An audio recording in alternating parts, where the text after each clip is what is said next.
chat. Hope y'all are doing fantastic today. First things first before I forget.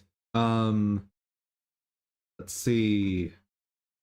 Tomorrow will be the last stream before my vacation. And I will be away for 2 weeks. I will be back streaming starting the 25th.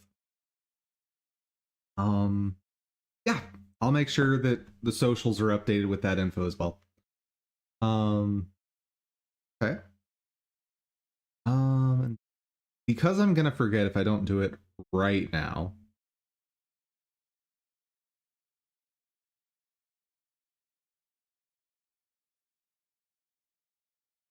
Twitch. There's a thing, right? Hit schedule thing somewhere. Get some. Ooh, ominous. They.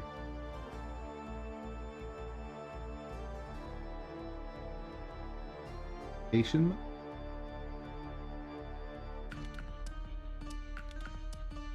There we go. Right there. And we'll end it.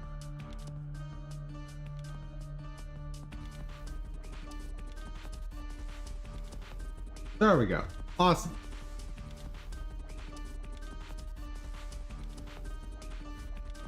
And there's no way for me to look for it. That's fine. That is now updated. Awesome. Plan for today. Get back to working on the bow animations. Not a ton of work left there, but I do have... I need to at least get one sprite sheet of each element re-rendered so I can... Might only actually need one thing re-rendered to get that back into Godot properly with the mixing animation. Might be able to do that. Okay. What else? What else? What else?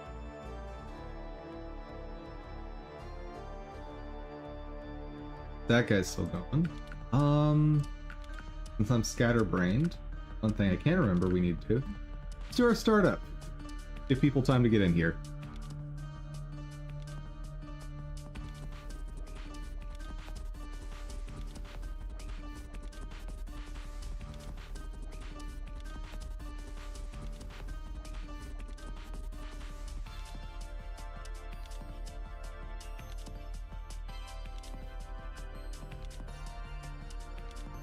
See, in the other gacha games front, see, Maple Store, or I'm thinking about Lawtail from yesterday and how that has changed so drastically. That was a wild experience to see what was a very cute, laid-back game change so drastically. Anyway, Genshin, let's see, Skirt came out. As usual with the past year of updates from Genshin, it's the new 5-star DPS, it sets new DPS records, and all the existing characters get left behind just a little bit more. Yeah, Genshin's, unfortunately for me, approaching a point where I may just stop playing that game altogether. I don't want to because I like the game. But some of the latest content they're adding is becoming unclearable by me. And if my account can't clear it, very, very, very few accounts can clear it.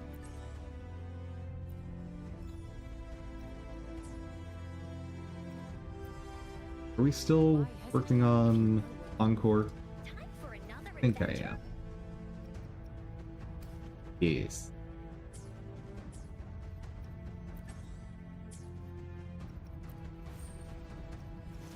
And no events any up. Oh wait, we have weekly. Let's just do that real quick. Like, Encore is gonna be there. I don't need to get her raised right now. Shouldn't even say raise. I don't need to worry about getting her maxed right now. Because even before the recent raising I've done with her, she's been plenty strong to clear the first 2 floors of Power of Adversity. The knight's challenge has arrived.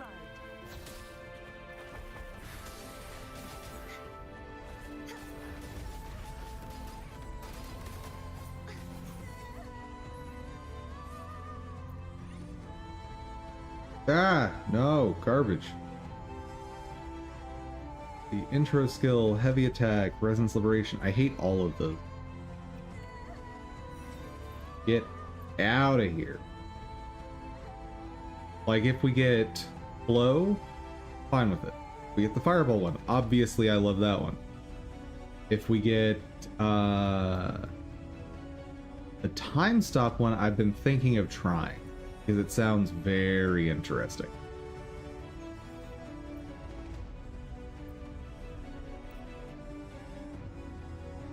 So any of those 3 I'm happy to go with, but the 3 on offer there were, whew. The knight's challenge has arrived. Such is their blessing.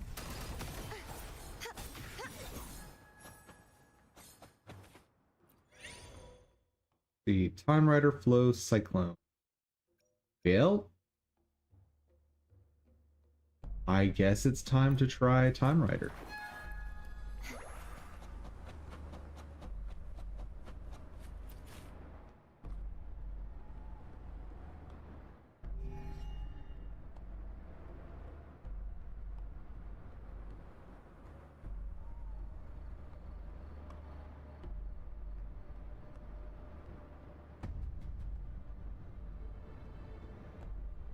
Is this still working?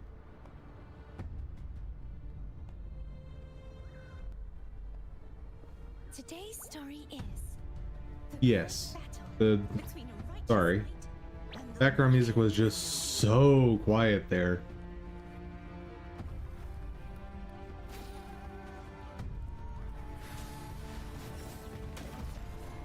mind the tempo.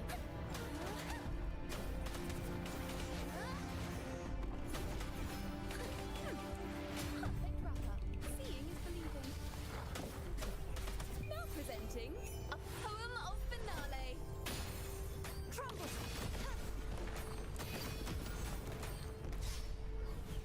The trial isn't over yet.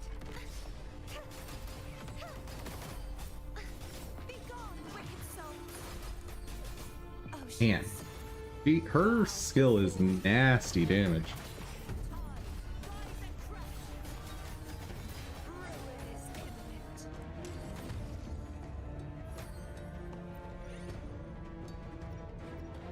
When in the Time Rider status, time energy generation rate triple. The heck is time energy? Yeah. Sure. Shadows must be purged. Sapped in the depth.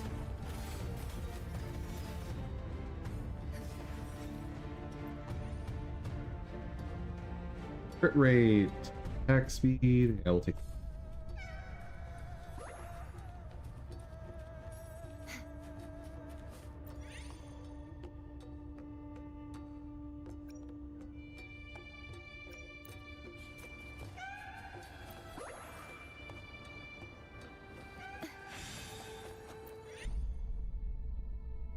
Store energy.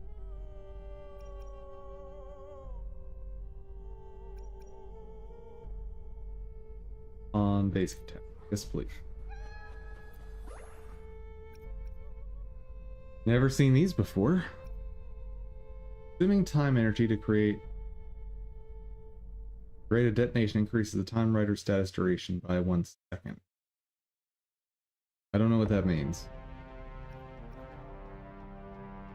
Dealing critical hit restores energy. I probably want that.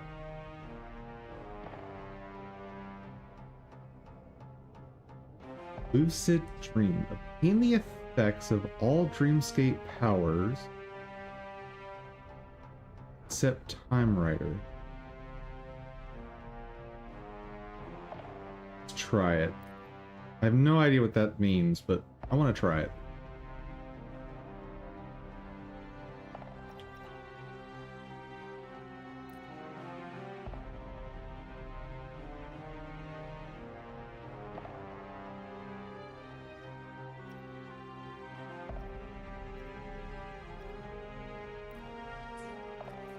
Yeah, I have no idea how this buff works, so what each of these things means in context, I'm very confused.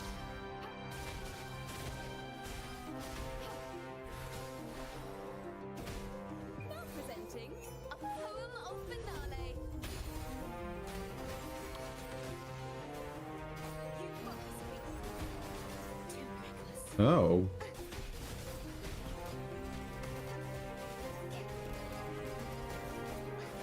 I guess it literally means I get all other Dreamscape buffs other than Time Whoozy What's It.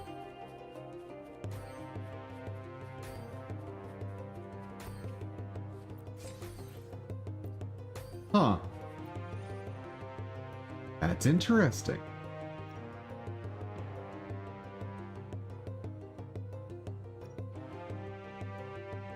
Dealing basic attack damage will directly create a detonation without consuming any blah blah blah.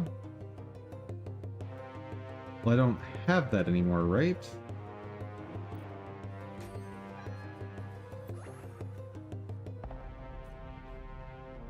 Conception.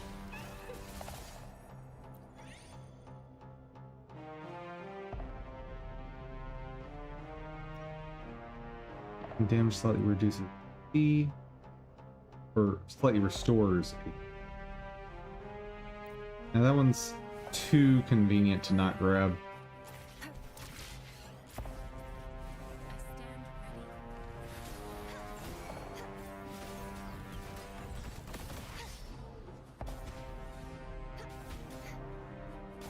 Wait, time is slowed. So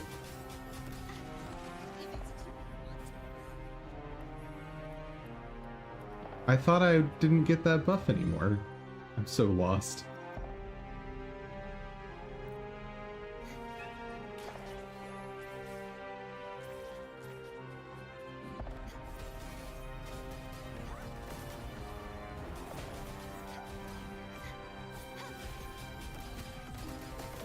The next challenge has arrived.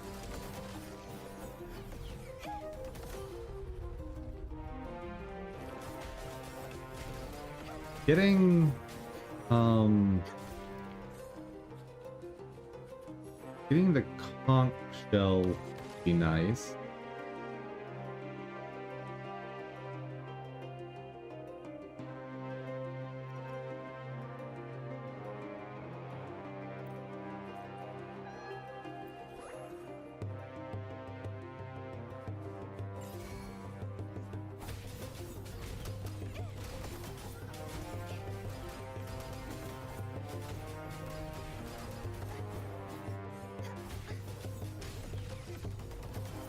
Oop.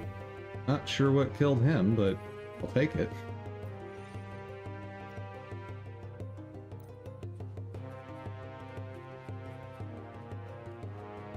The next challenge has arrived.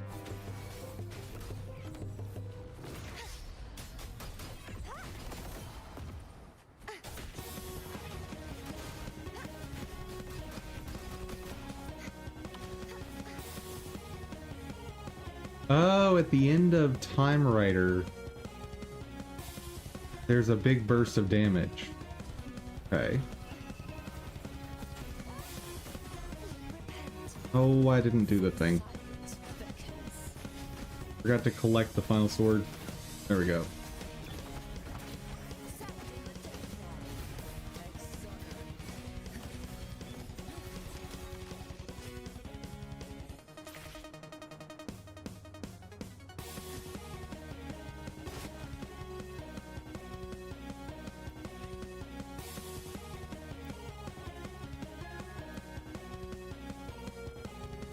Tonight's challenge has arrived.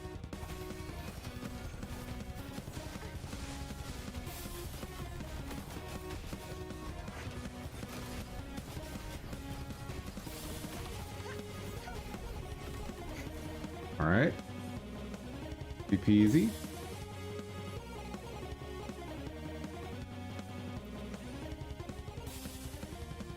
I don't get what the point of a lightweight saber is. Tiny tick of fusion damage when you attack. Seems weird.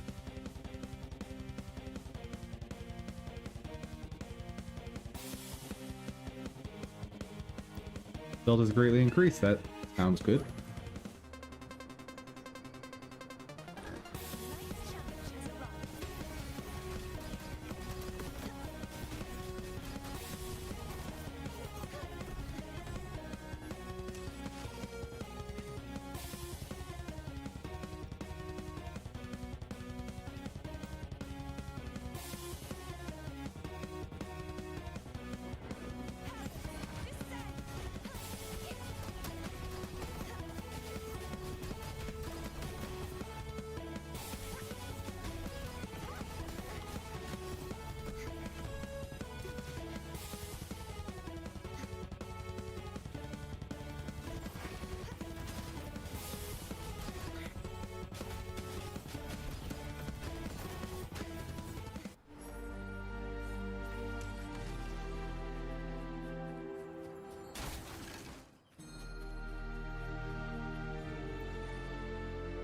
When basic attacks hit, restore energy. Probably grabbing that. The enemy very slightly increases max HP.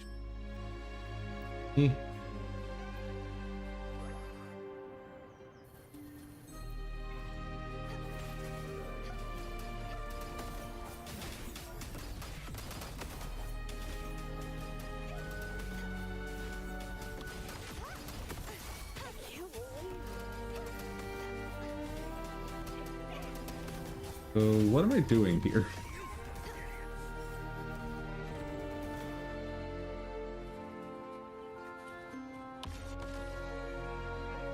Winning, I guess. Moderately reduce Lucid Dream status duration, but greatly increase attack.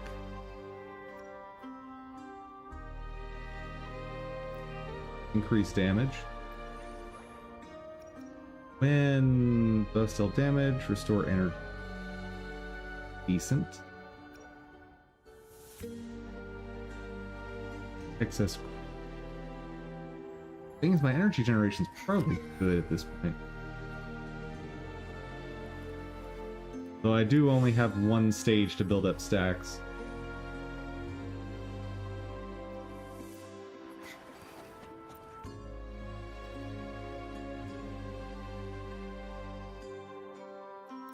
Sure, why not? Fence.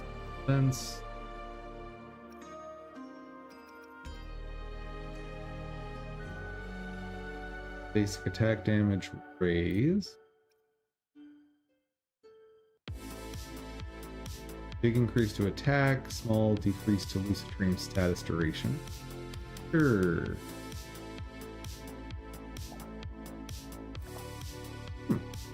This works.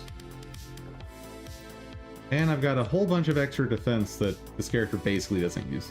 Sure.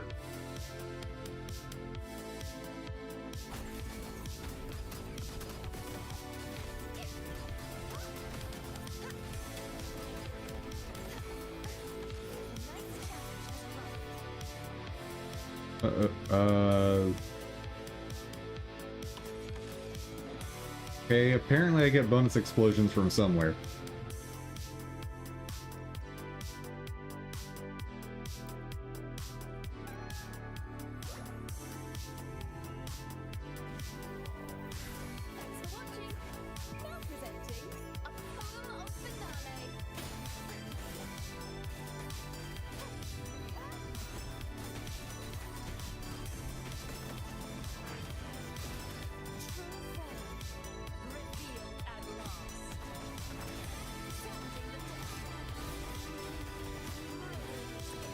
Oh, this is definitely less effective than the other builds I've used. Oh, never mind. Never mind.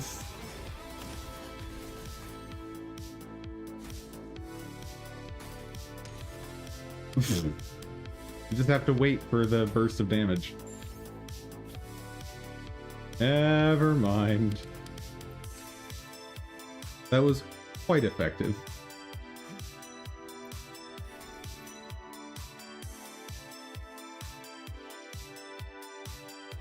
I'll have to analyze some of these different builds for seeing how to get varied tactics in my game.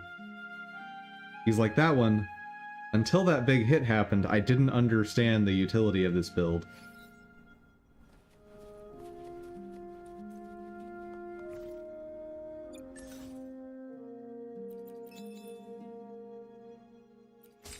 Like, I had interpreted as, oh, enemies can't move, therefore, I can just safely do damage.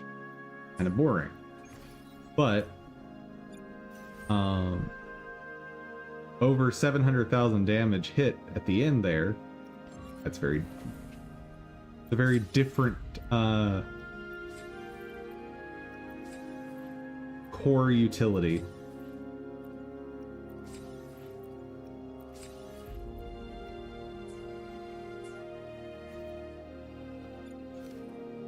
Nothing there.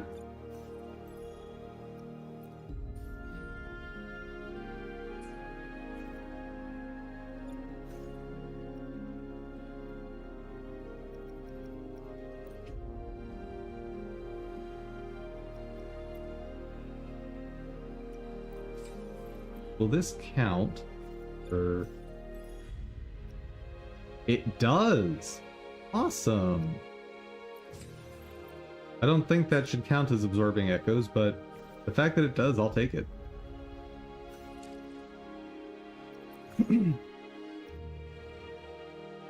Oh yeah, let's just get rid of the notification.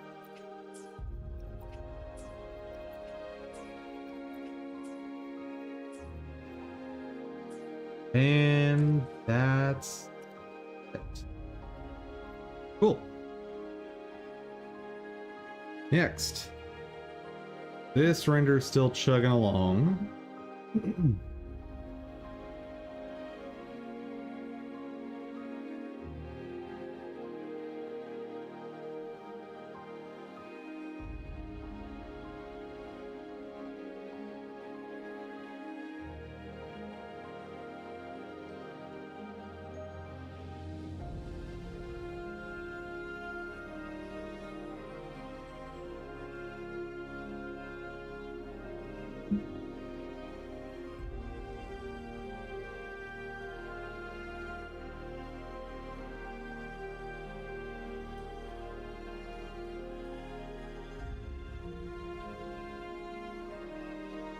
I need to redo all of this.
At least the shoes will be done after this.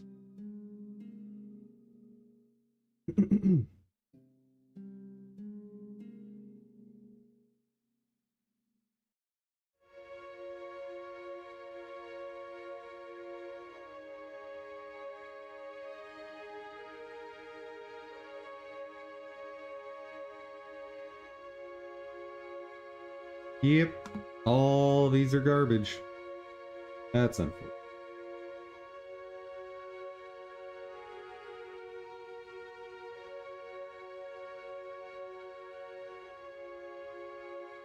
Hmm. What can I work on while that's going? That's not a completely different task.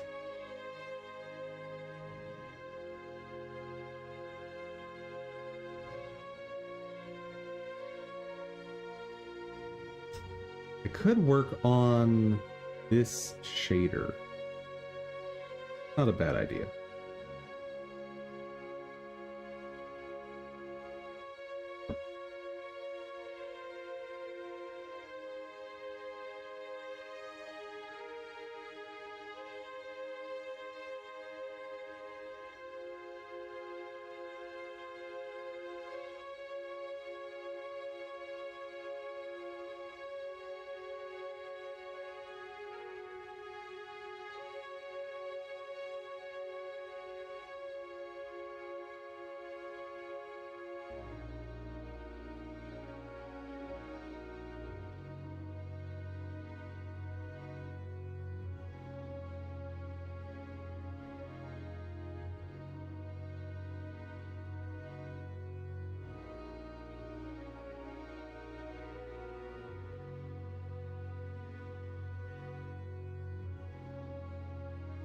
All right.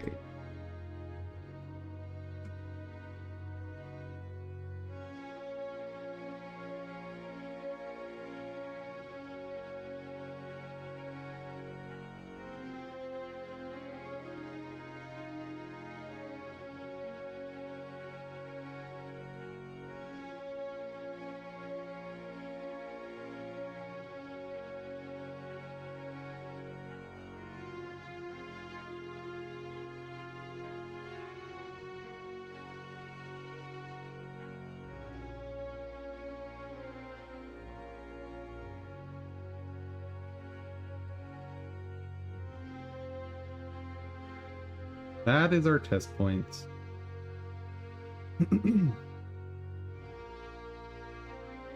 At each of our test points,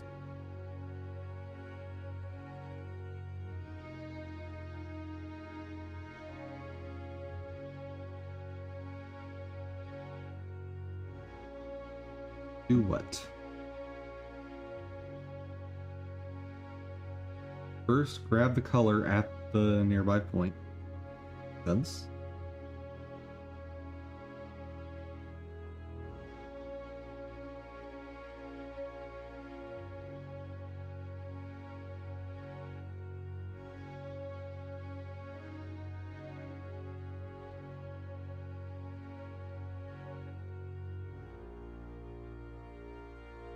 I need to do something along the lines of distance. Like, pixels on the diagonal should have less of an impact.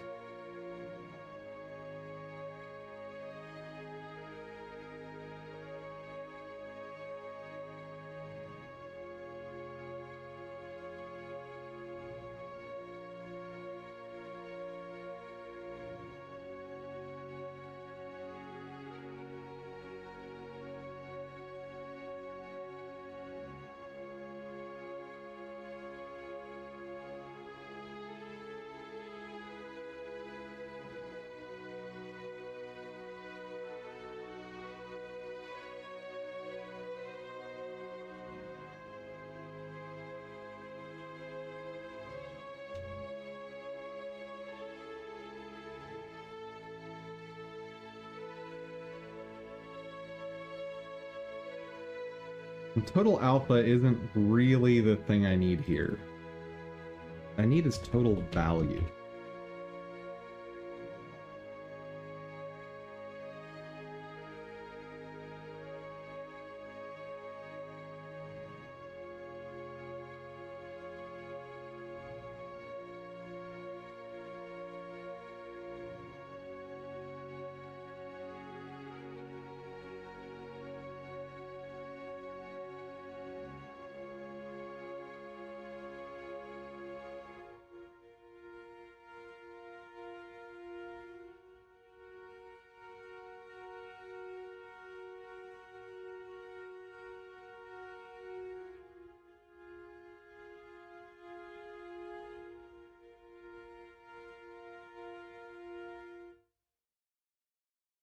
see.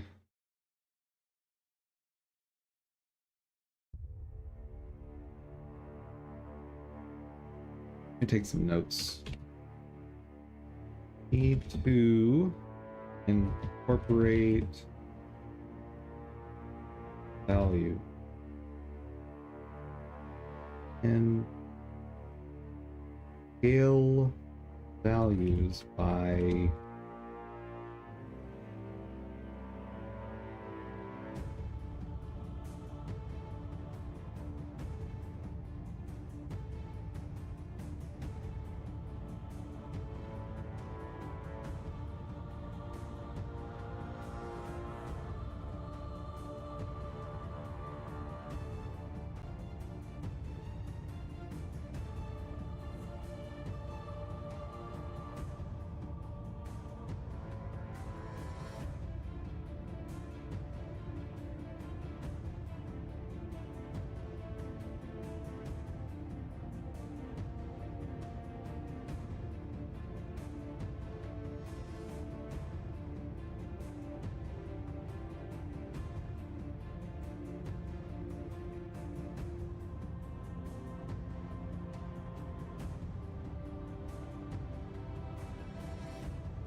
I think I should move this down below.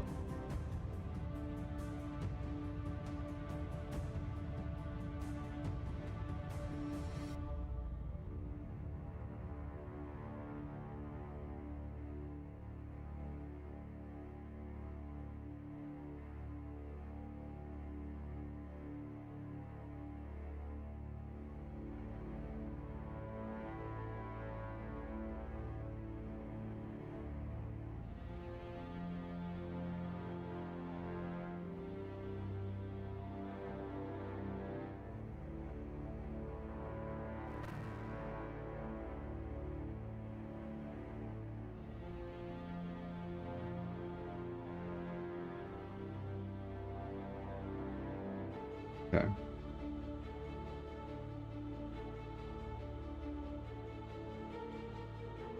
Because I was gonna have to subtract off UV and scale by the texture pixel size anyway, or like remove that factor.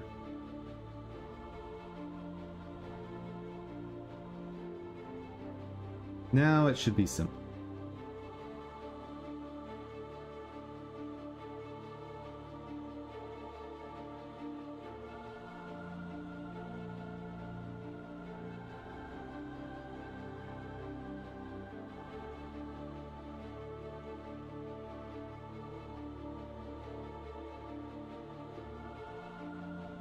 This is wrong.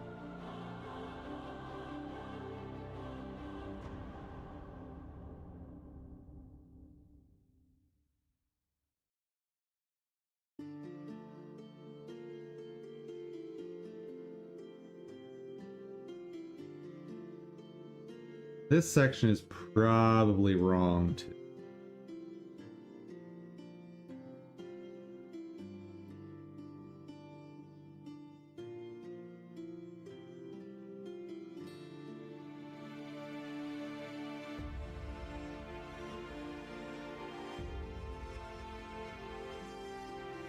I need something that returns a float.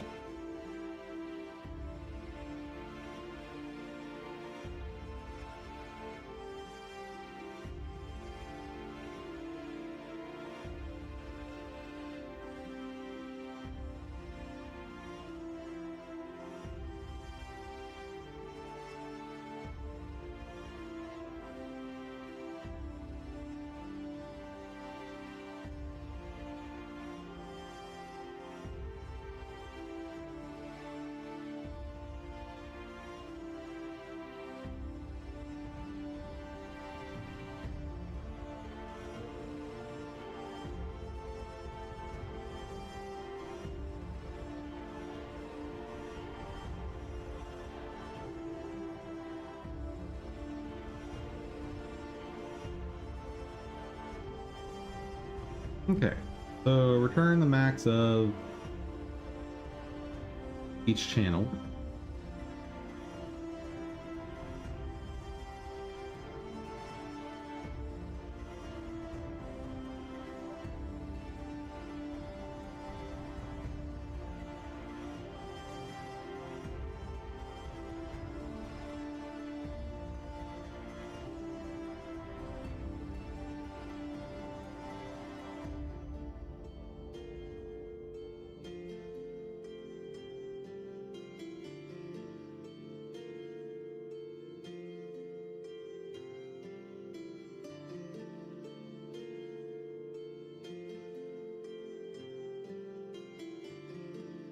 Okay. So now the color is normalized.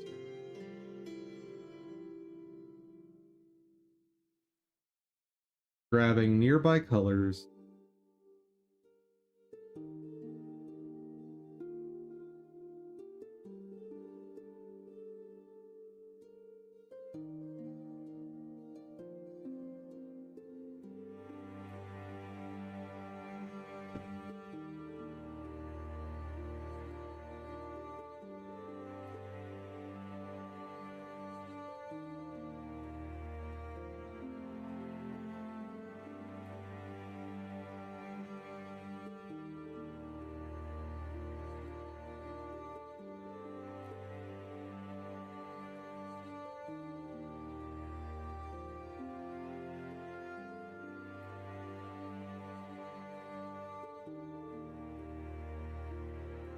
Uh,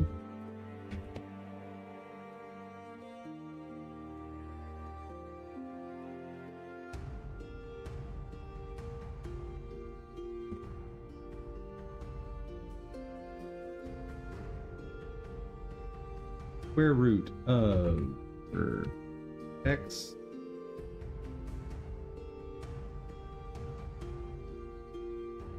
um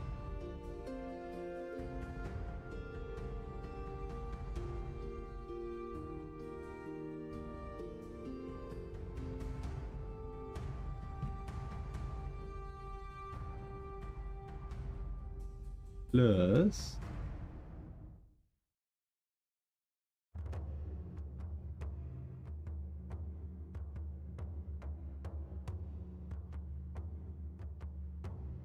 okay.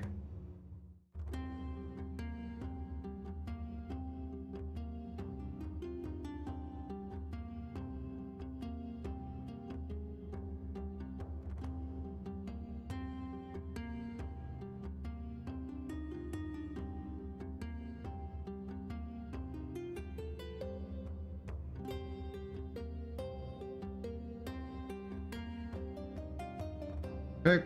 And divide it by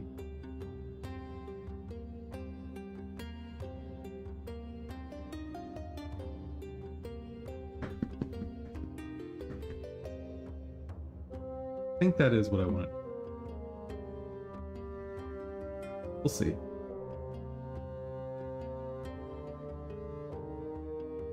So diagonals will have a proportionately smaller impact.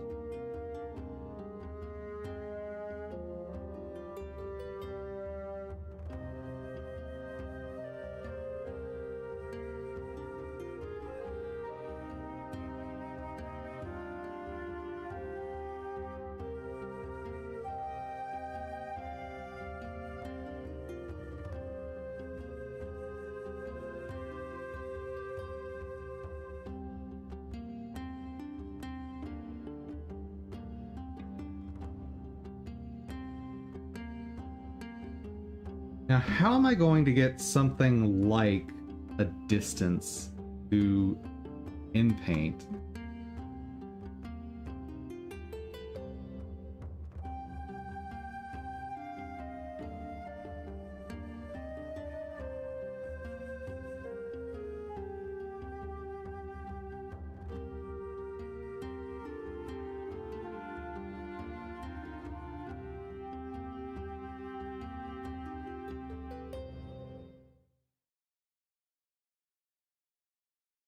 Because what I'm kind of wanting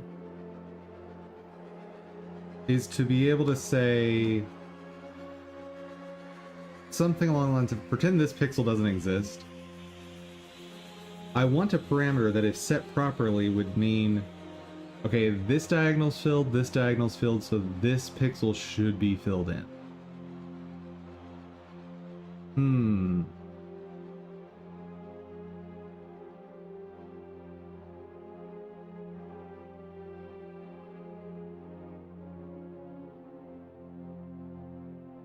Oh.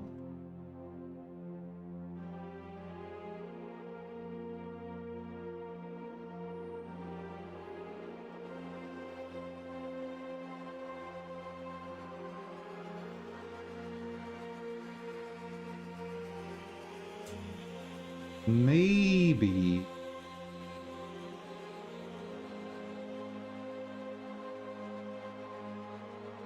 Maybe what?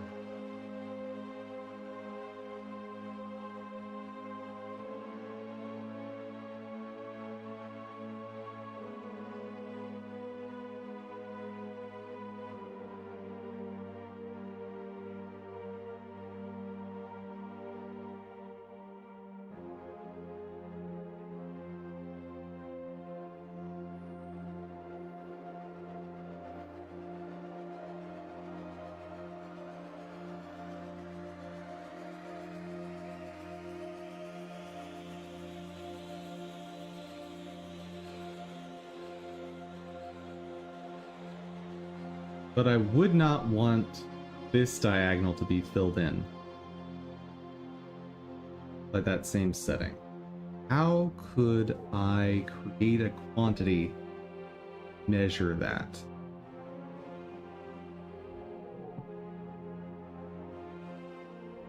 It's something like number of neighboring pixels. It's something like that.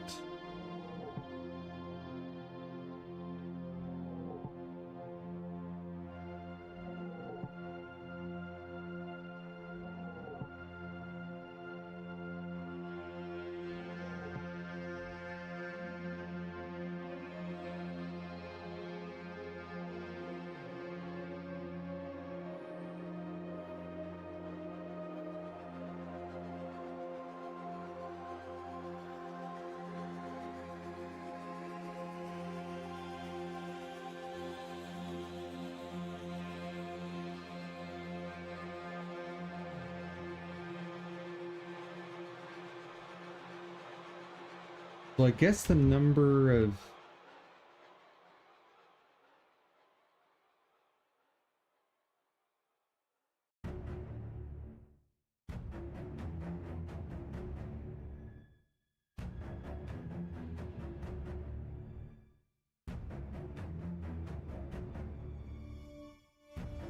total value may be irrelevant.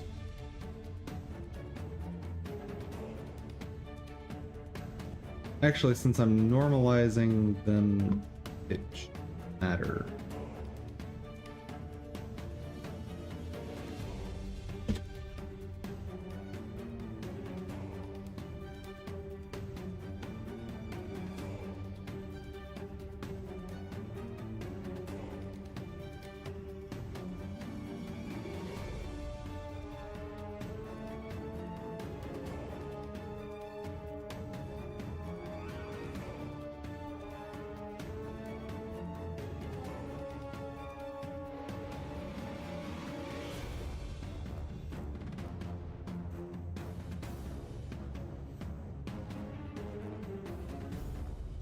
But what if I do it like this?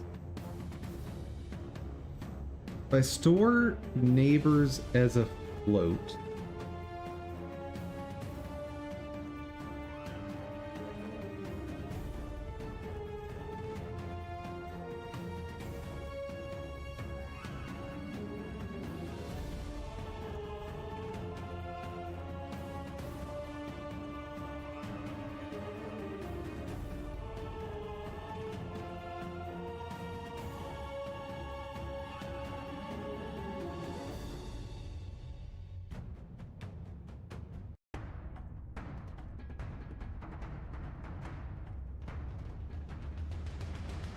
So the possible distances are 1 and 1 over square root of 2.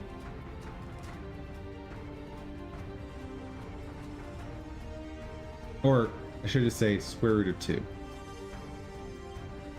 Okay.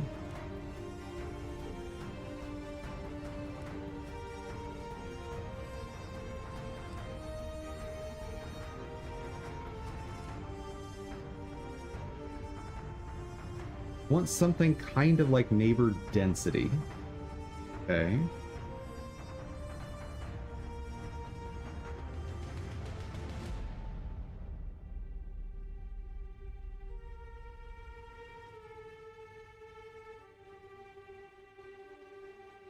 Neighbor density is going to be what? I think it's just 1 over distance.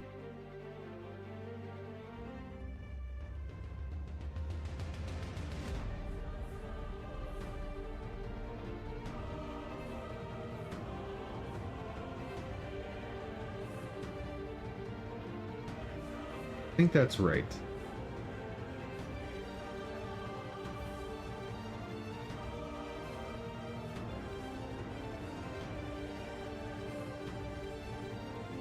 But that, nope, that's not quite right.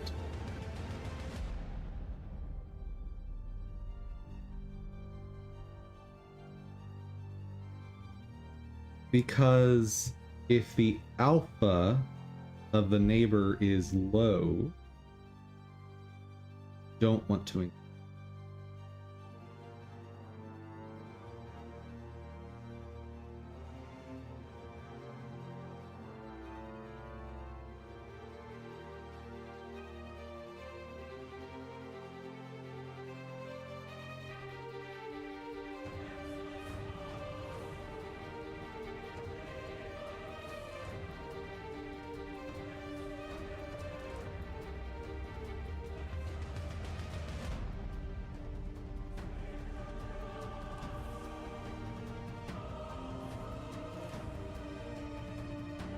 This normalizing isn't correct either.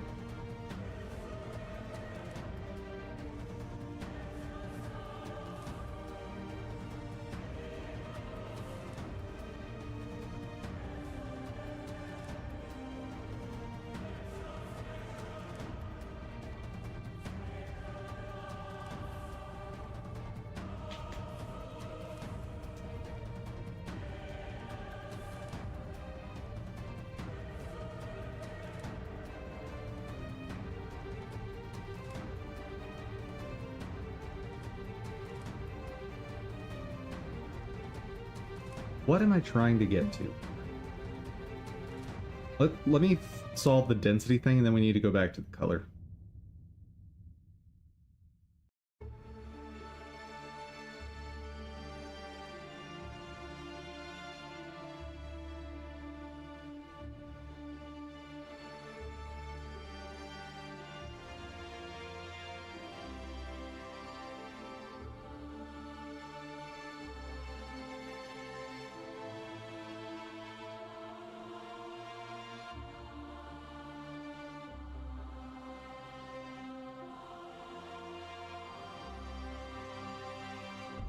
Let me just double check what round does.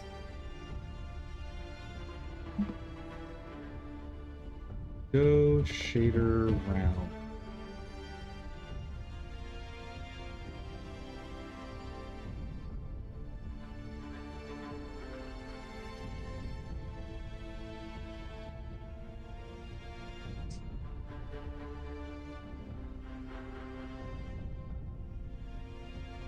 I think the term was, yes, GLSL.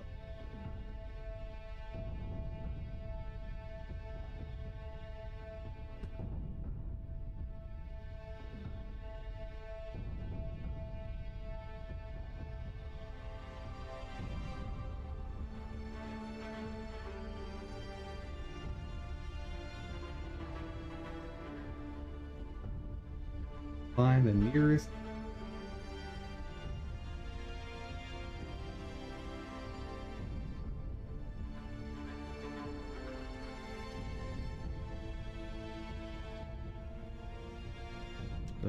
Interaction 0.5 will round in a direction chosen by... What?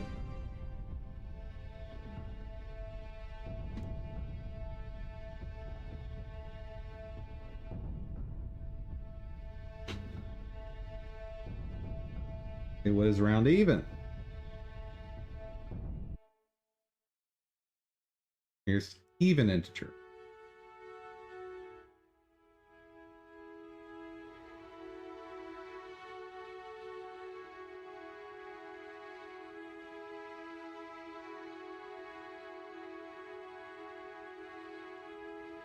Hmm?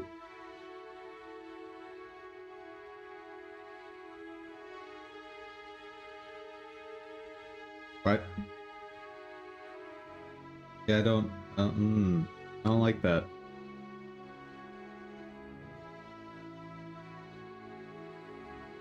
Feels less defined.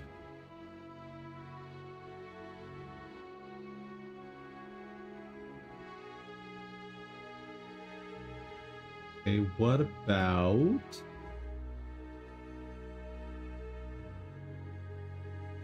What about a ternary?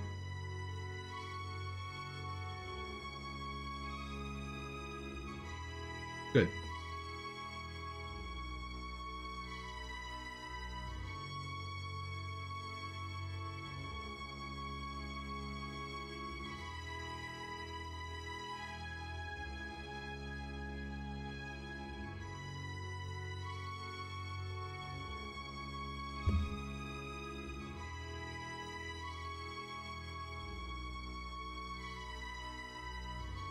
I have structured that wrong.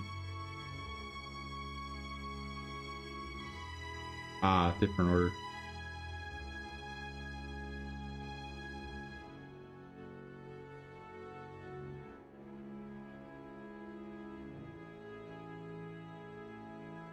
Yep.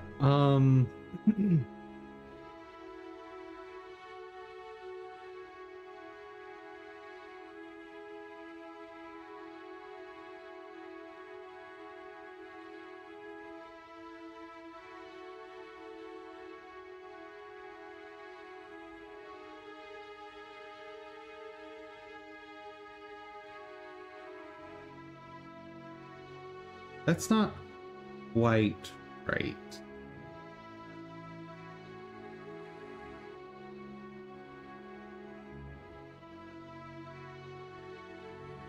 So something you need to consider in shader code is you want all code paths to take the same time to execute. And generally that means you want to avoid having code paths altogether.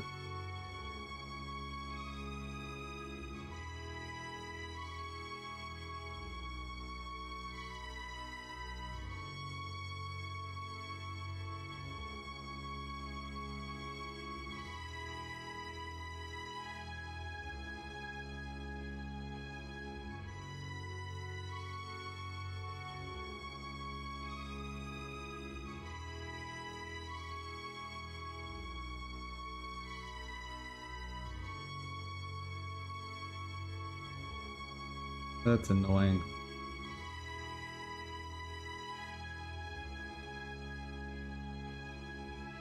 Yeah, because what this will end up doing is making the values of every border pixel the same. I definitely don't want.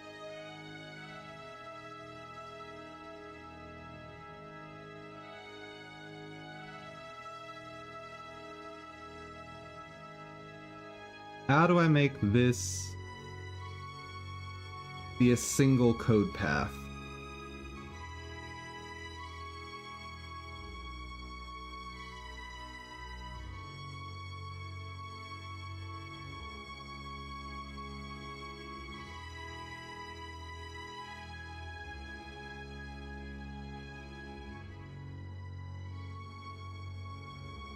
Maybe it is safe to just do this.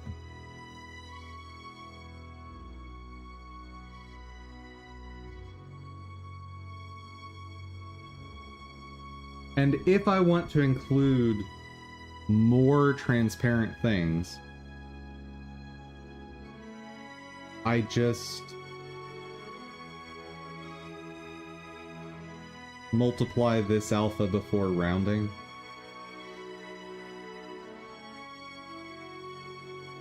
That could work. Okay.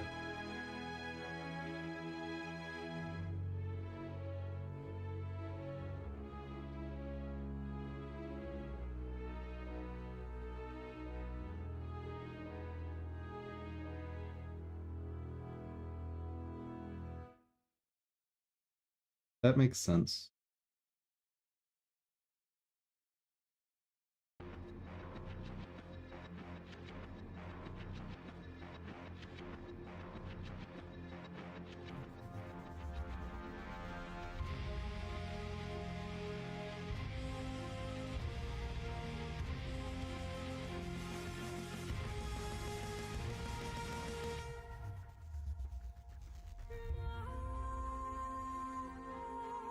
Yeah, that makes sense.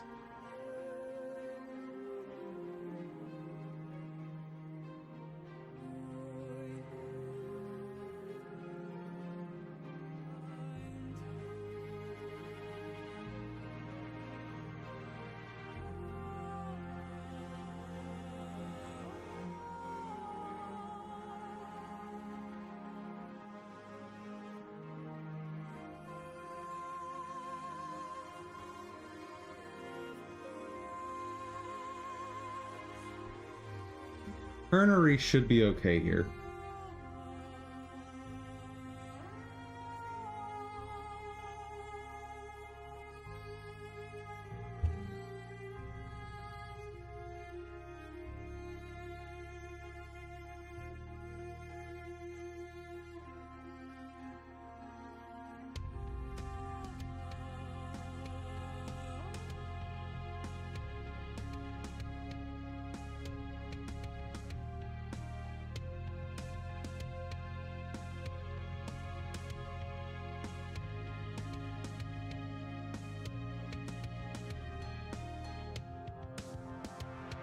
Why is nothing happening?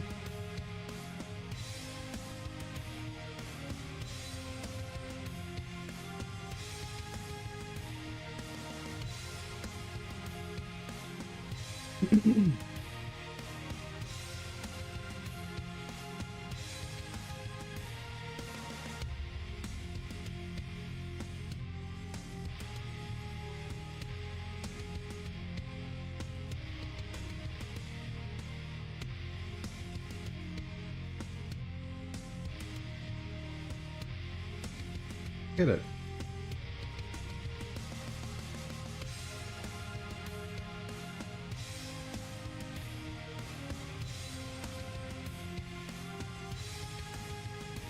We grab the nearby color.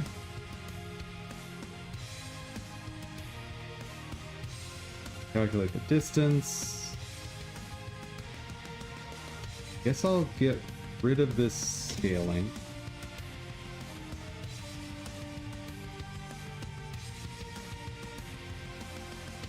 Oh, the new color has an alpha of 0.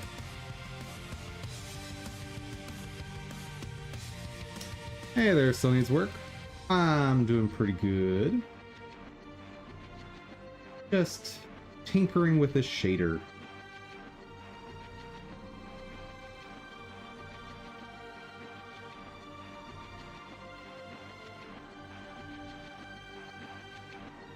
Well, now that should have worked. Nope. Nope. That won't work.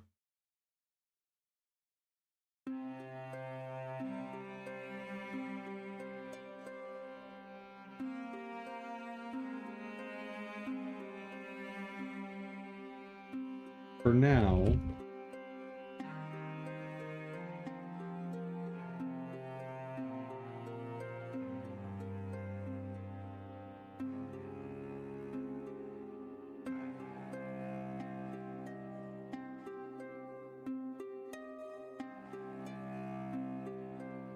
oh.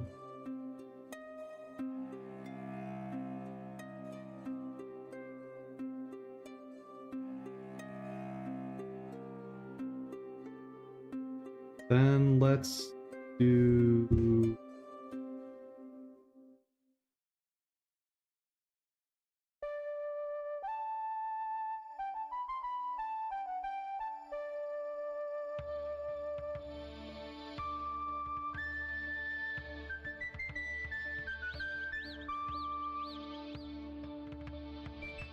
That's more like it.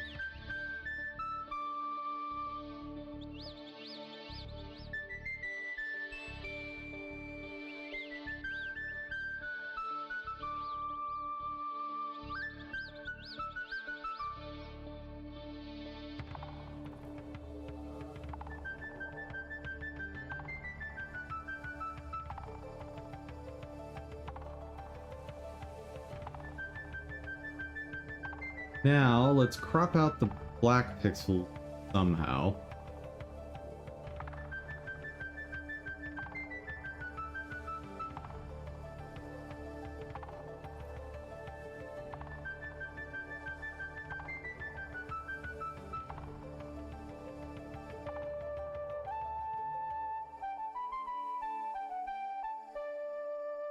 I think it'll be another ternary operator.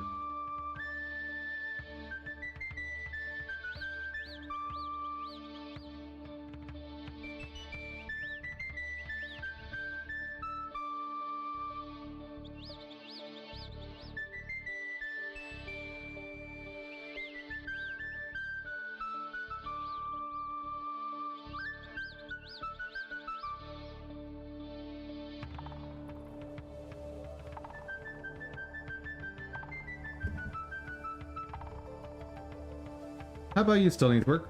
How's it going?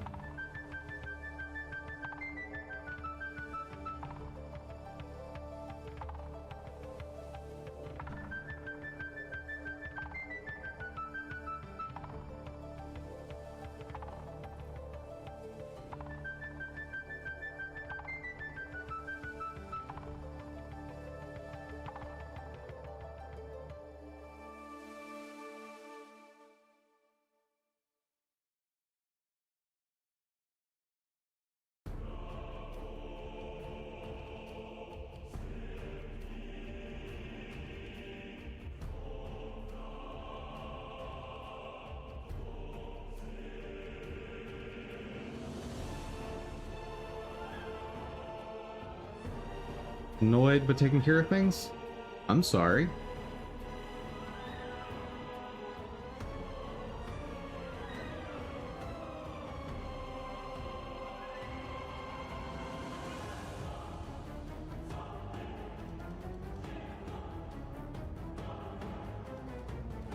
Oh, it's your school?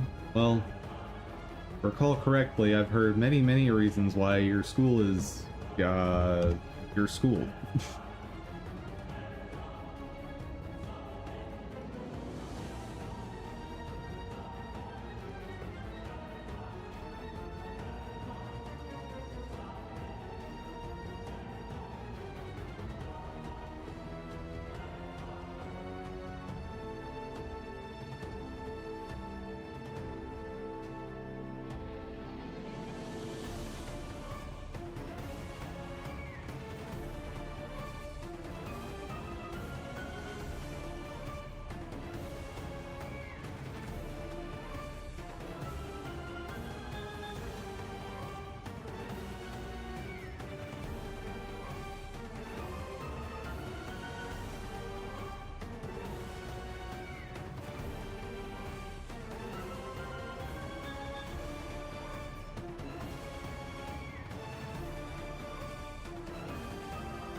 Okay, so for this frame, there is going to be a hole there. Good to know.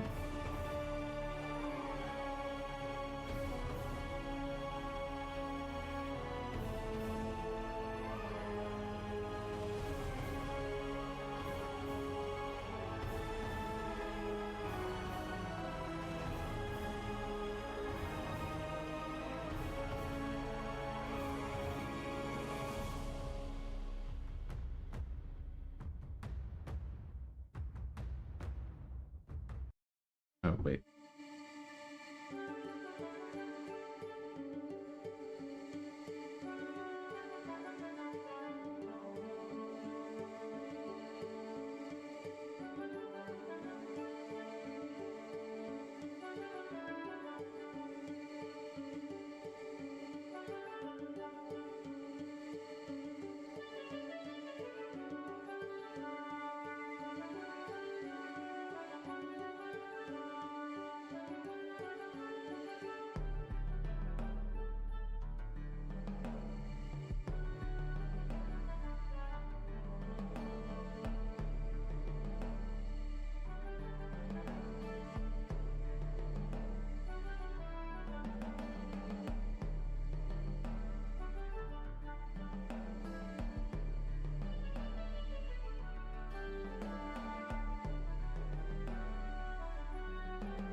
You have an expectation written in school policy that you could turn in something late for not greater than 10% penalty, but your professor gave you a 0.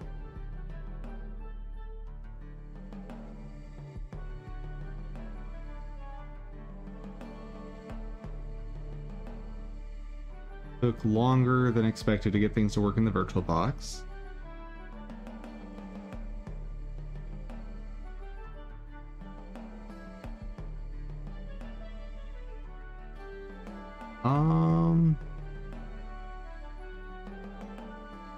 I mean, if something in the school policy specifically dictates the penalty for a late assignment and the terms of what it means to be late, then you have a case.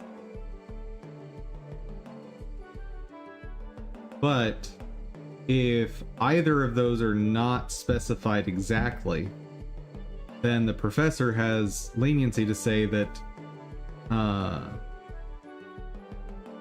like the professor may have leniency to specify what late is for their class, and late acceptance may be 1 day. I don't know. I'd have to like read the policy and whatnot to be sure.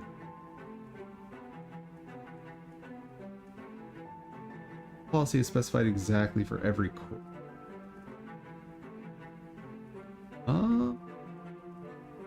Sounds like you may have something there then. Some recourse.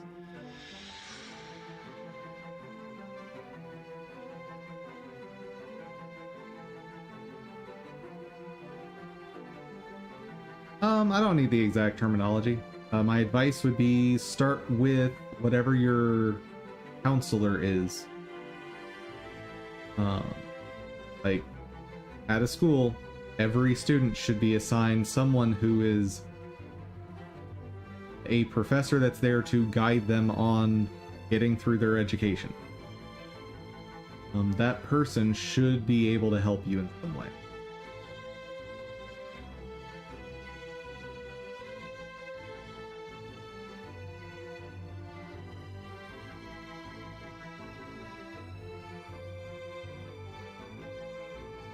Let's see for late. Billings work.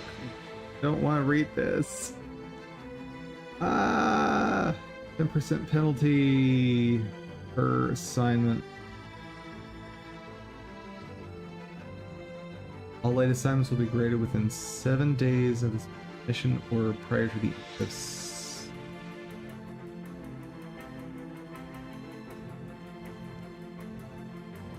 all late assignment. Wait. For late assignments not due to extreme circumstances, 10% penalty of total possible points per assignment will be deducted.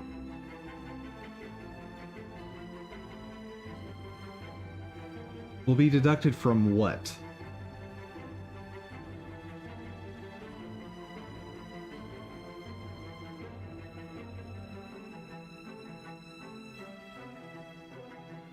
So this phrasing doesn't say what the 10% is deducted from.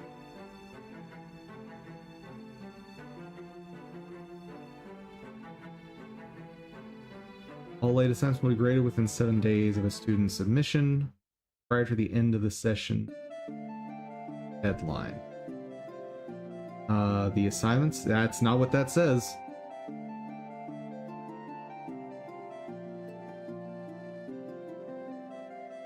I'm just telling you, that is not, like, I've read a lot of contracts and that is not what that says. Because I can interpret that to mean that if you turn in an assignment late, the maximum I can penalize you is 10% off of your final grade in the course. I could say that.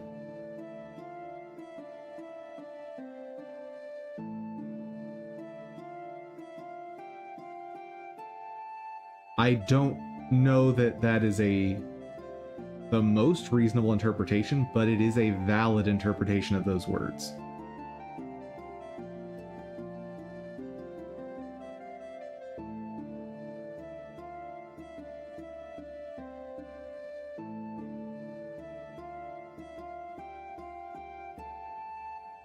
Or prior to the end of session grading deadline for the course, whichever is earlier.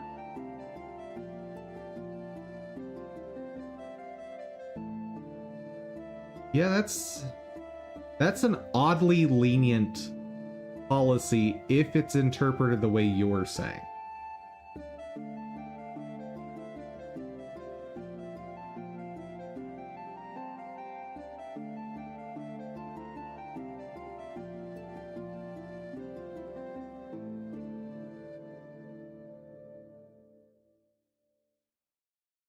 Because this would mean there's no absolute deadline for you turning in any assignment. This would mean that, like, if you're given an assignment on the first day of class and you turn it in the last day of class, actually, if you turn it in even after the last day of class, the professor might still have to give you a 90%. Seems weird.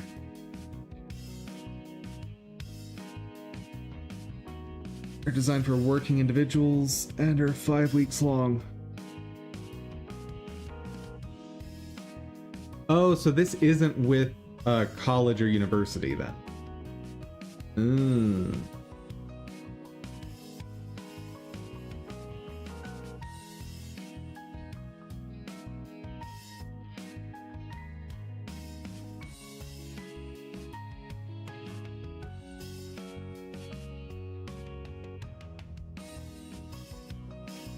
Oh, it is with the university. Interesting.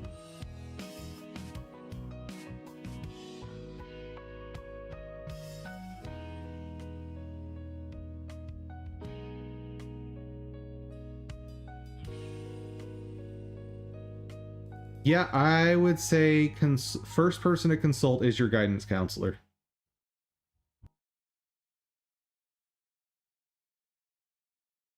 That's my first bit of advice.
Oh my god, it works!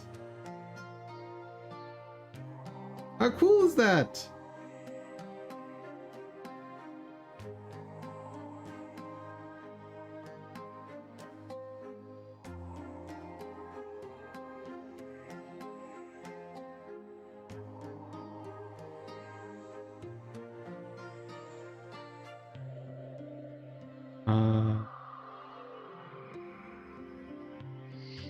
Contact the... Oh, okay, yeah, I mean, I was assuming you'd already contacted the teacher, and that hadn't worked.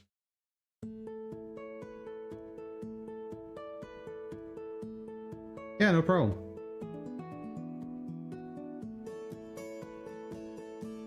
But, yeah, no, that is a oddly lenient policy. Like, I've never seen something that lenient.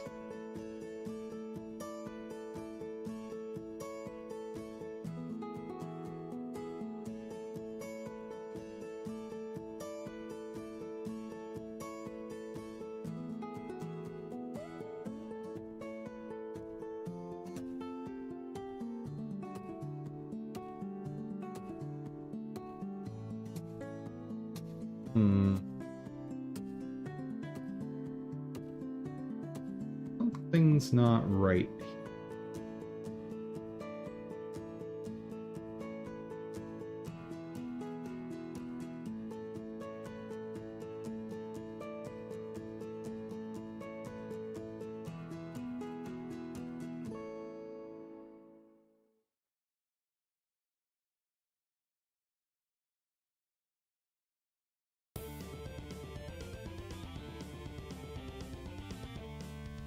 So if I did this correctly,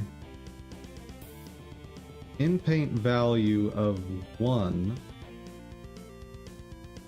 should mean that this becomes the average of these, I think.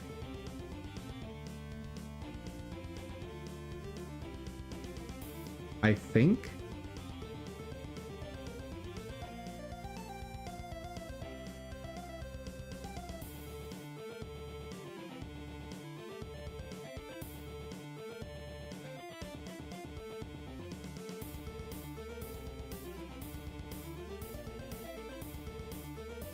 You're gonna get everything done for the class early so you can make sure the grade is changed?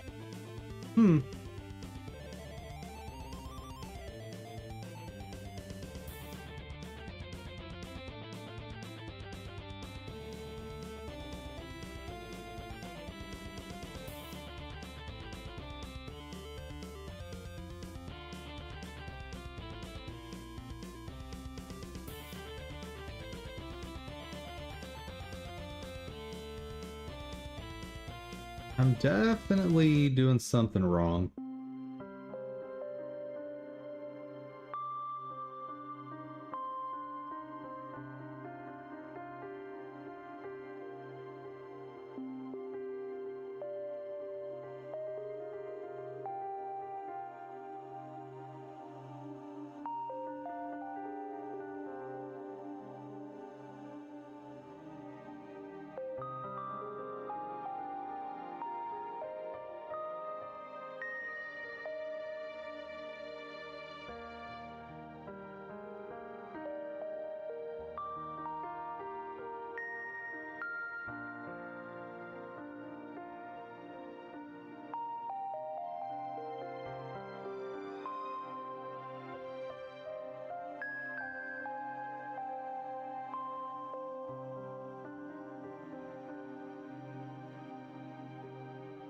Oh.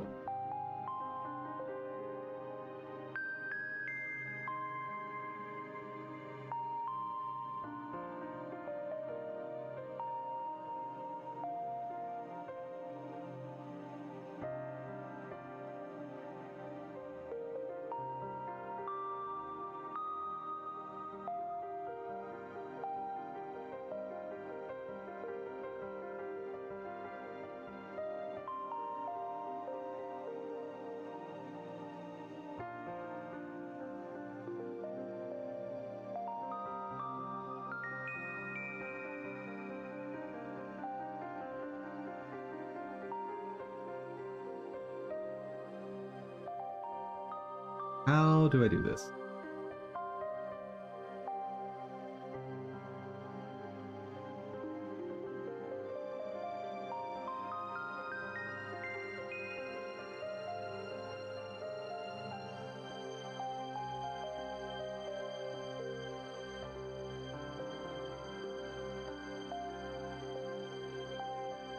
I want the average color of all of them.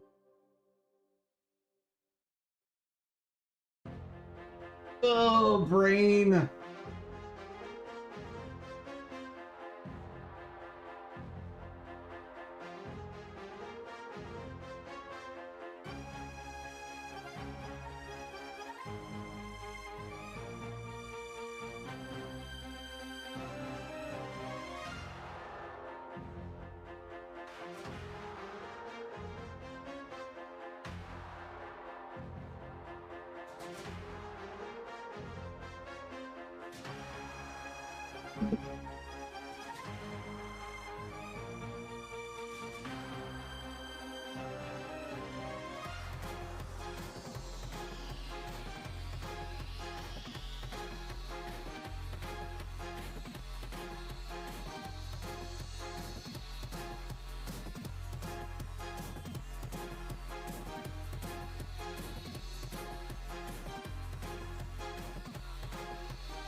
I need to calculate the number of colors added together.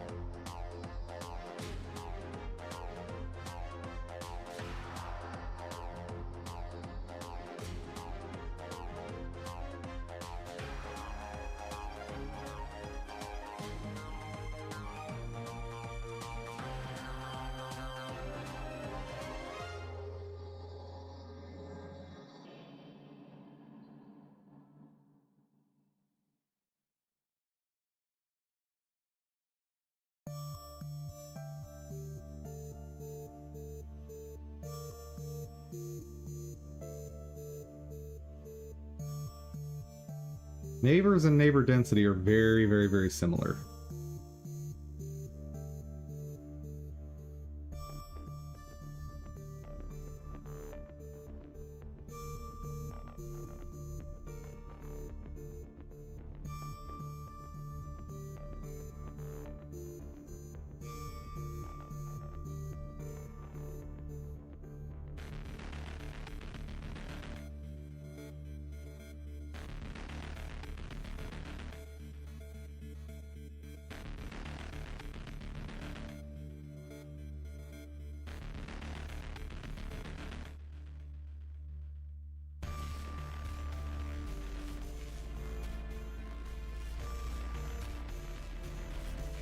It worked!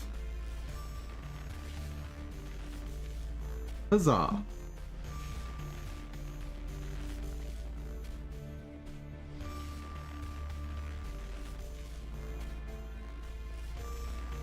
Wait.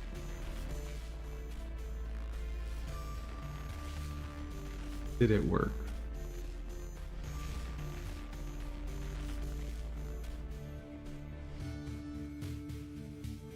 Hmm.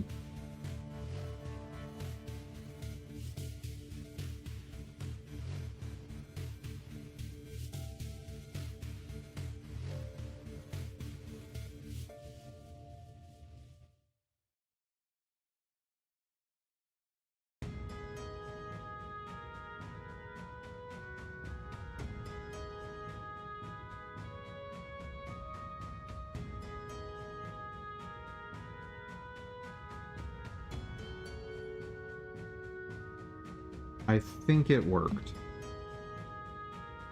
And at the very least, it's working well enough that I'm happy to move on.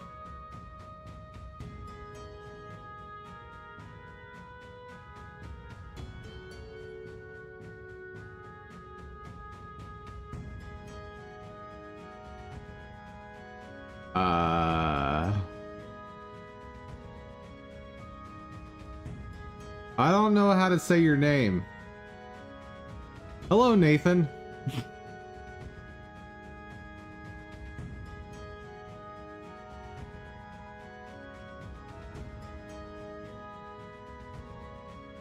Well, that's fortunate. Fortunate you picked Nathan after I called you Nathan. Good, render done. Let's get that sorted.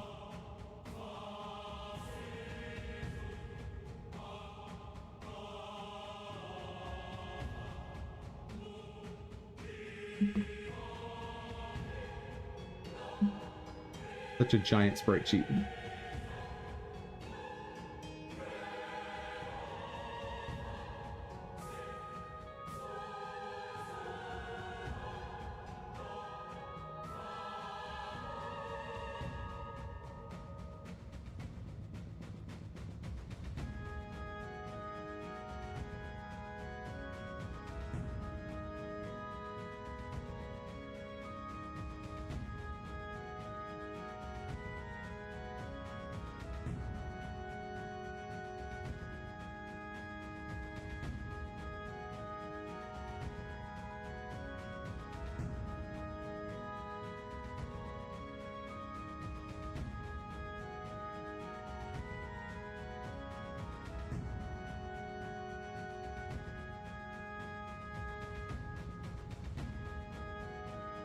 You're doing horrible.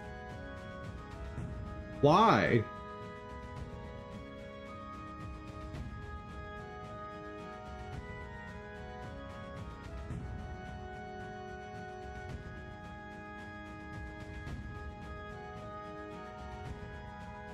Account hacked and lost a friend. That's a very unfortunate day.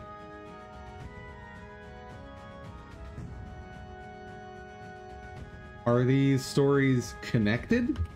Because they sound like they might be.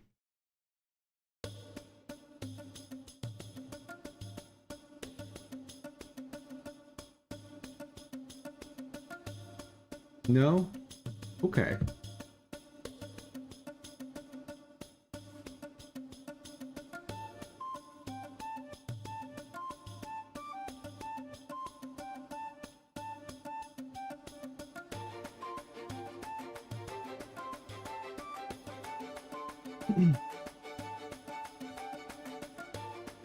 Sorry, man. Some days suck.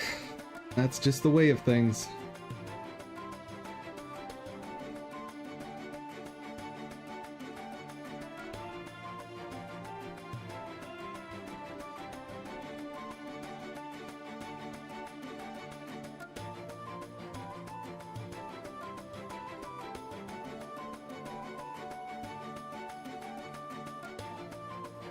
Alright, man.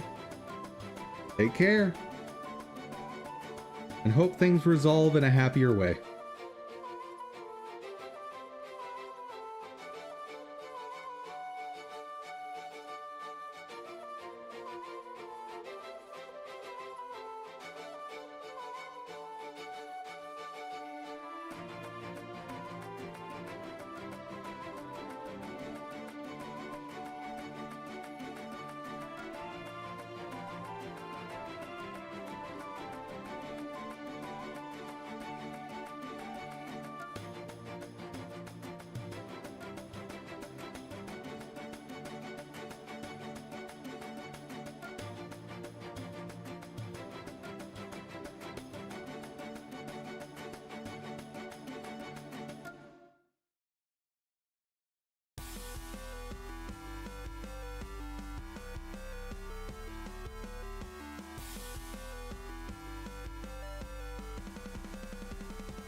Okay, that works.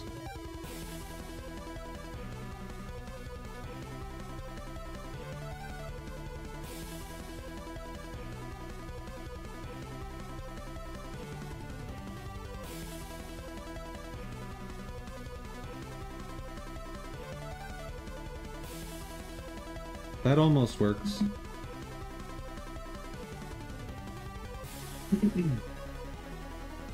Better.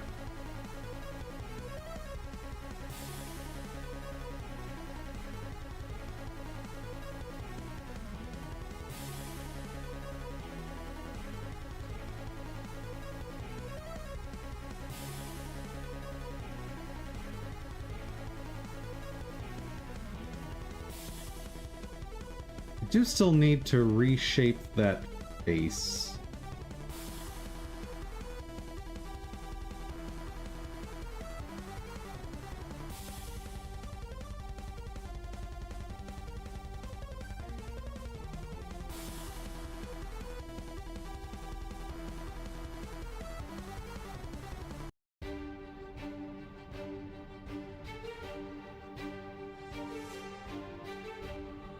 Hmm.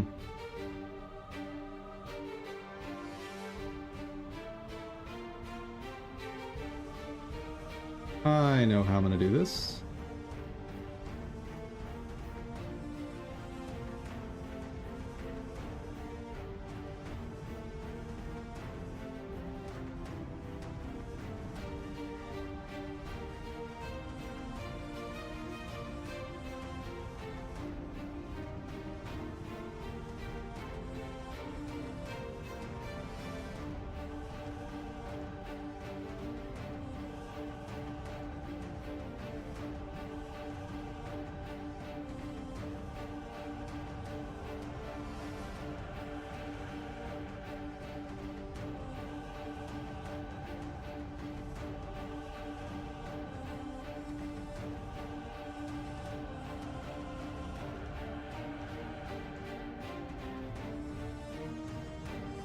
Oh.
Better.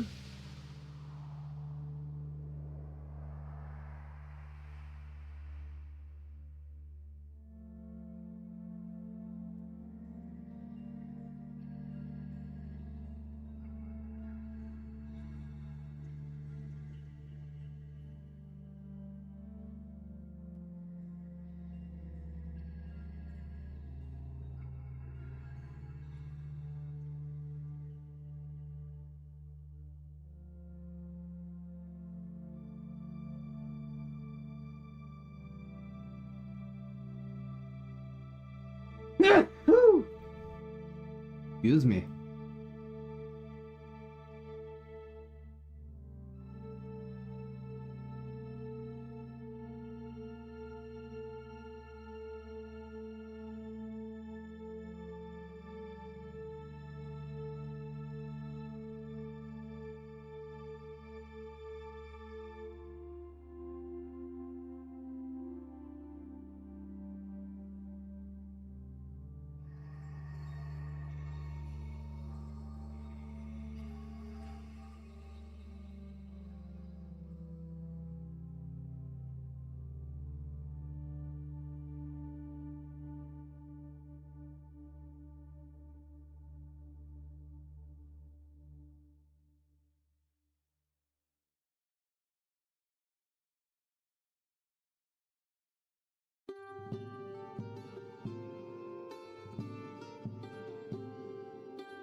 might just work.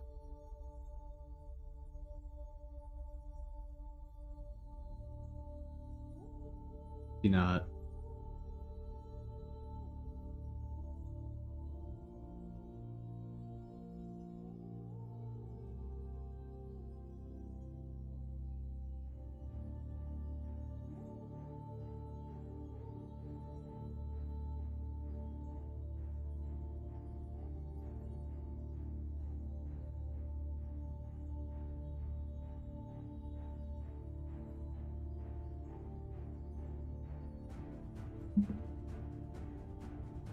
How weird does that look?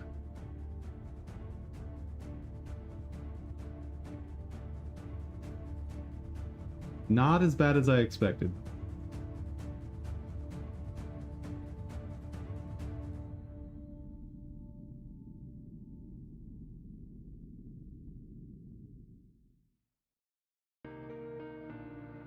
Kind of okay. Did you hear the latest about the Microsoft CEO that told people who lost their jobs to find emotional support from AI? I did not hear that, but honestly, not surprised.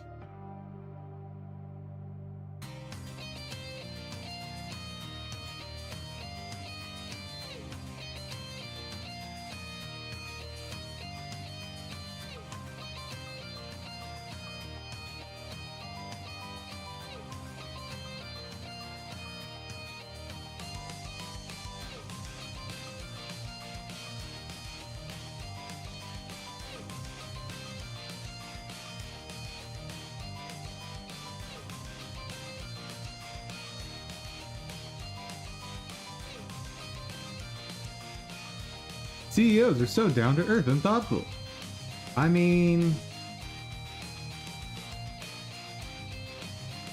if we want to be technical, I'm a CEO.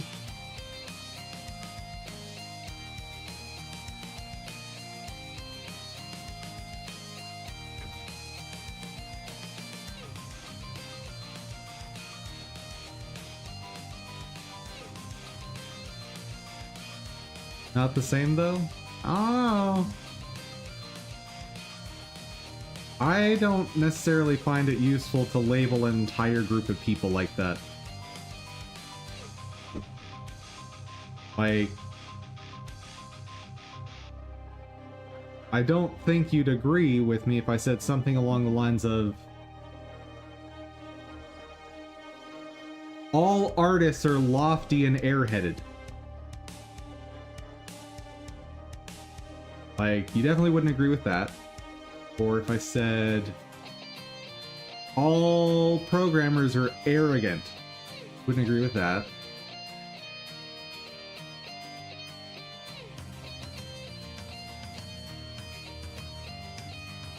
Now, there is certainly an argument to be made that having more power is going to make you less grounded. Nice correction there. The Microsoft CEO is so down to earth and thoughtful. Yeah.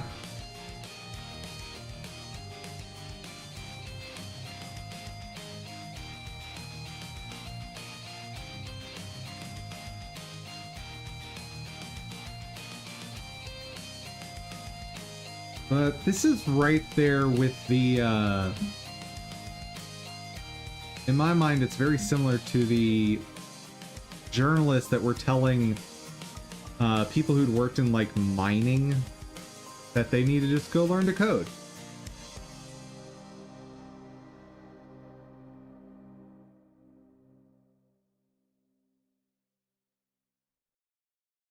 Not the same, but similar kind of tone.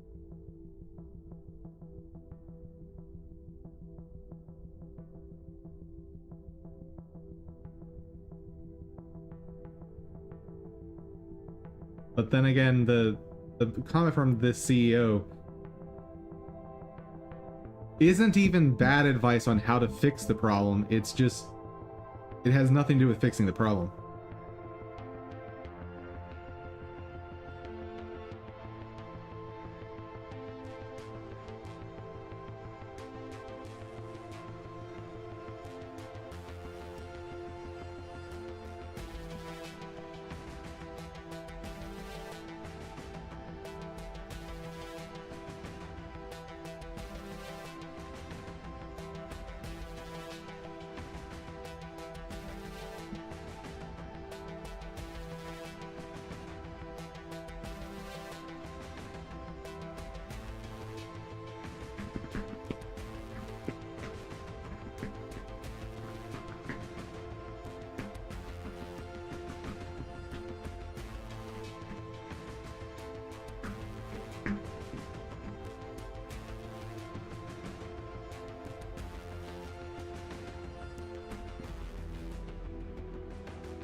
Trying to figure out what I want to do.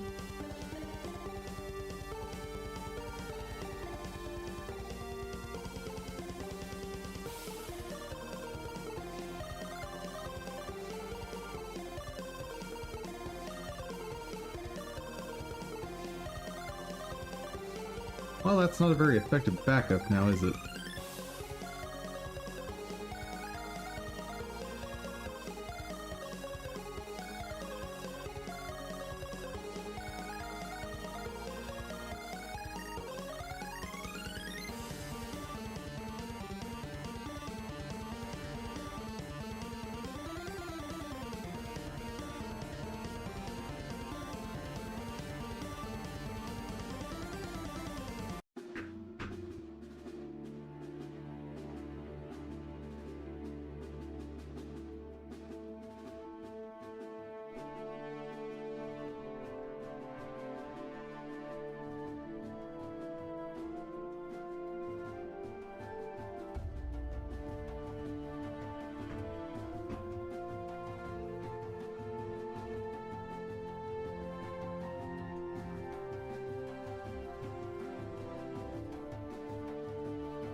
Okay.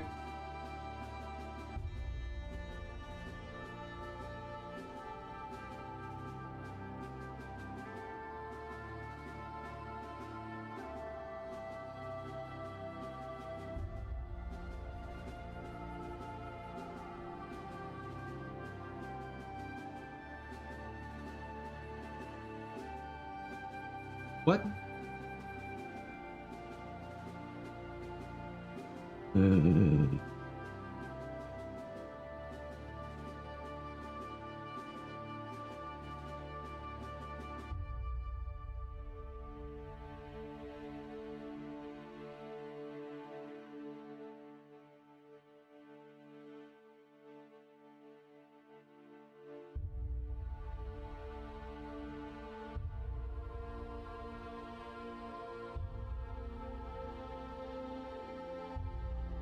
Yeah, I don't think that's necessary.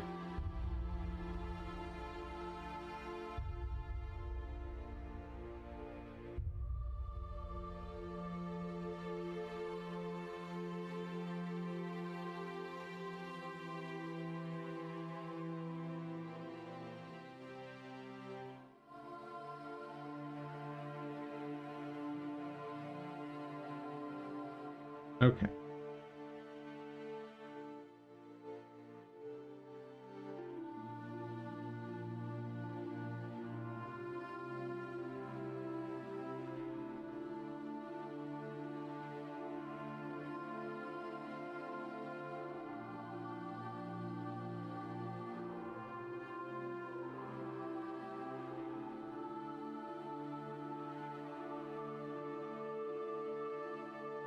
6. There.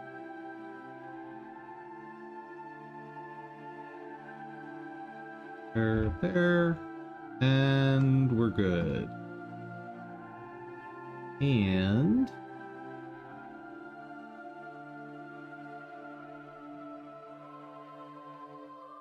you are getting changed.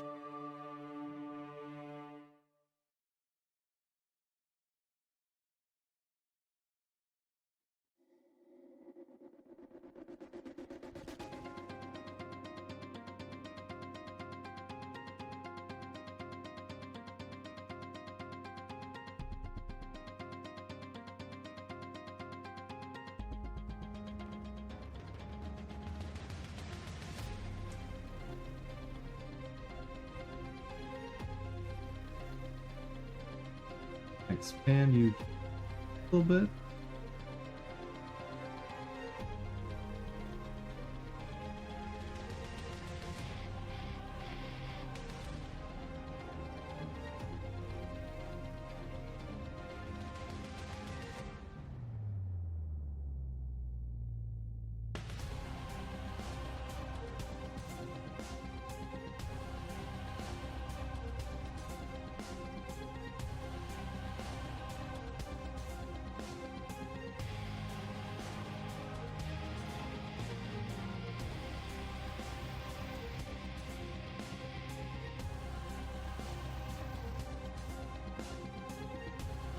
Much better.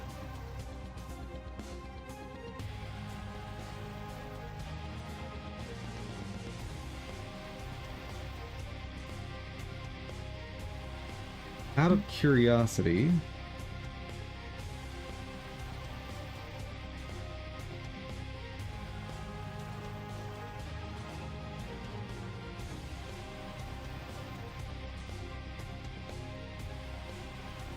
oh, wait, face is not what I want. There we go.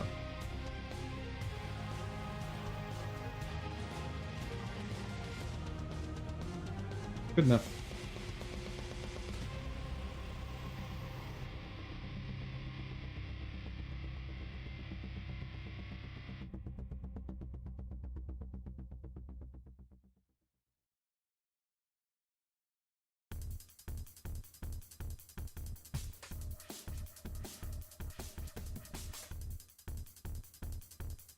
Now, the real question, do I just go ahead and kick off a batch of this?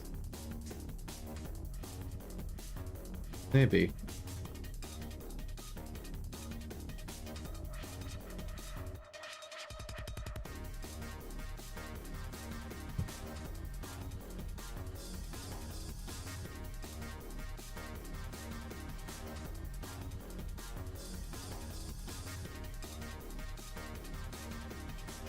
Oh, I missed your comment there. Still needs work.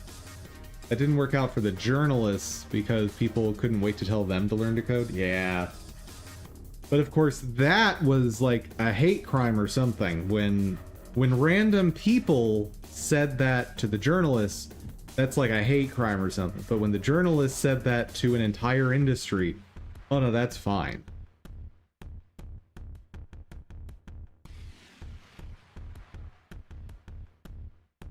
Yeah, this whole idea that there is something called the press is just wild to me from a historical perspective. Because for those who aren't familiar, within US constitutional law, the Constitution, there is freedom of press. Well, who is the press? Well, within the context of the United States, the press is supposed to be, constitutionally speaking, everyone. There is no citizen of the United States who isn't a member of the press, constitutionally speaking. And so we have this bizarre distinction between, in many, many places in the law, between people who are part of the press and who aren't. Which is just wild to me.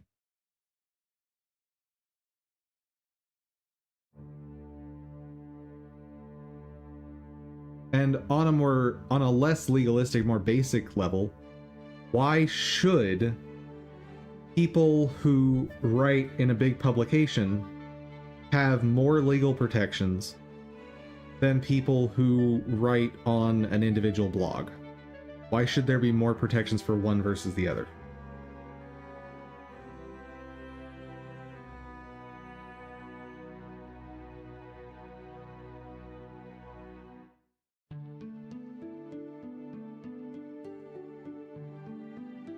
Yes, I could. If I do this, it's gonna crash the stream, though. Ugh. Okay. So I've got this, I think, where I want it. Am I happy with this? Or is there more to be done?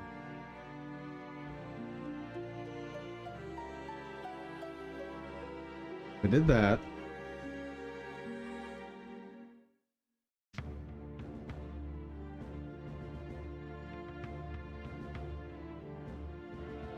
All that messy logic is gone.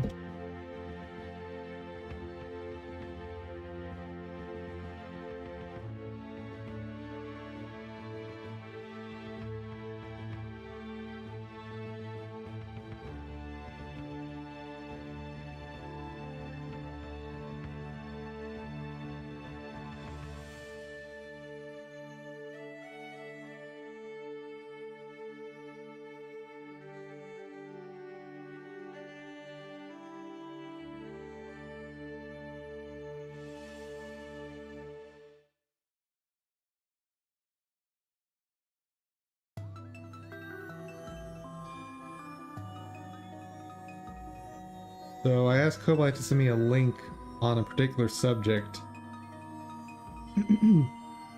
and didn't realize you need to specify that it should be in English. Well, shame on you.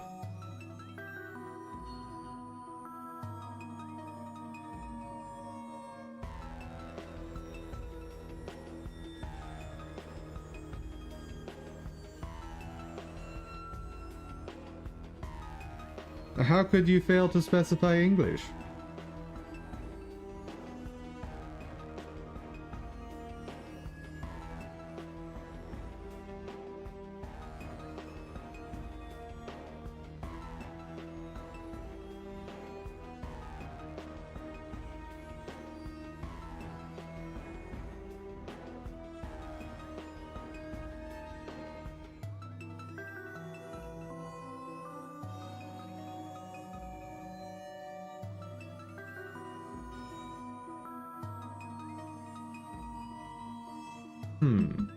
I don't like that.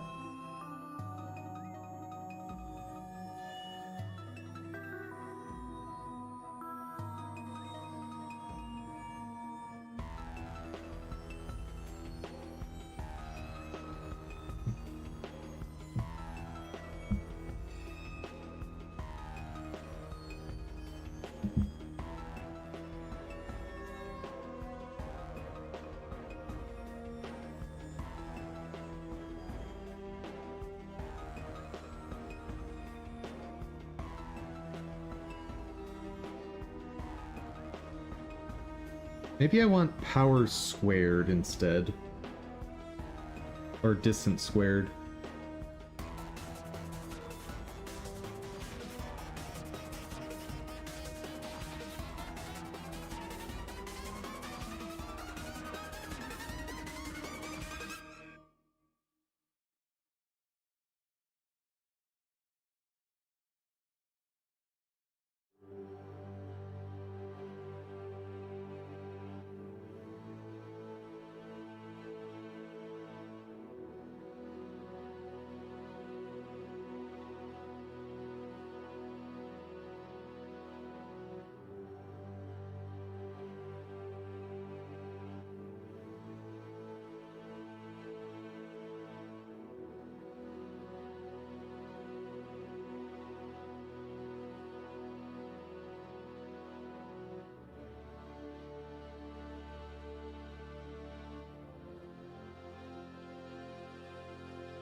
Yeah, it's kind of okay. No, it's not.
I kind of want a weighted average.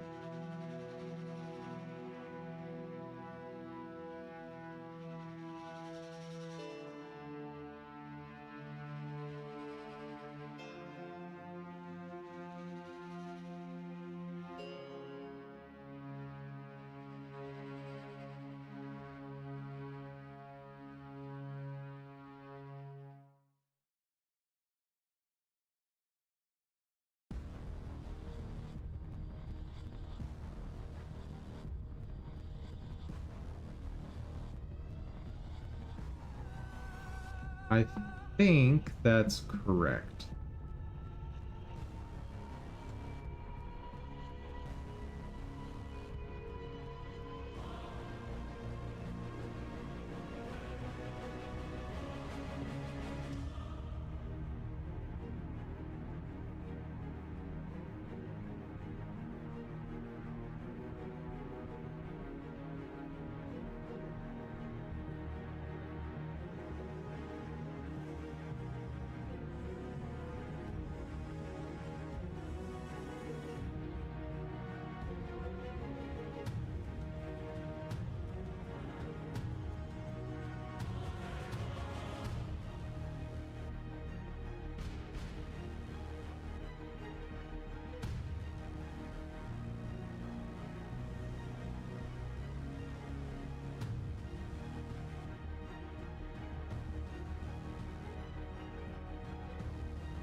Yeah, I'm okay with that.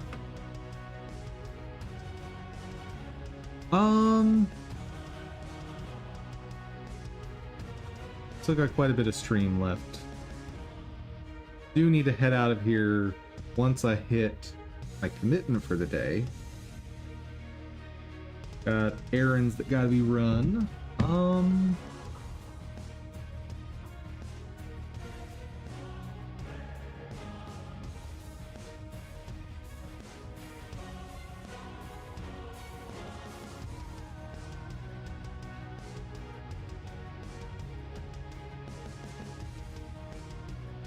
Let's see if we can find another bad game to play today.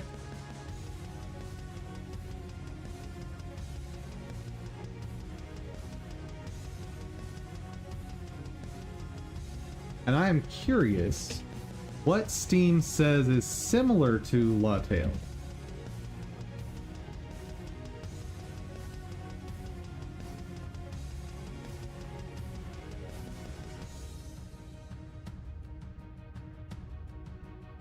It recommends MapleStory.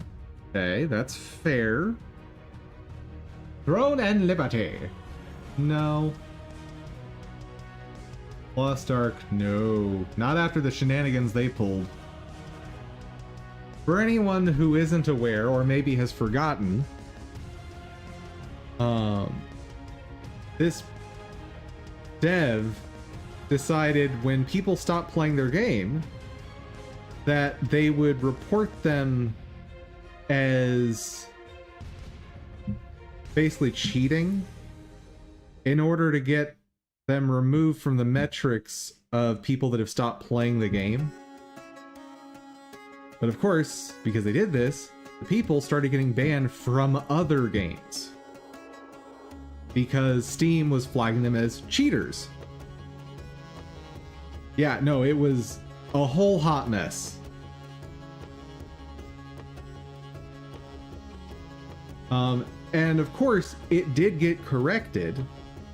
However, the fact that anyone thought that was a potentially appropriate way to handle that, get out of here.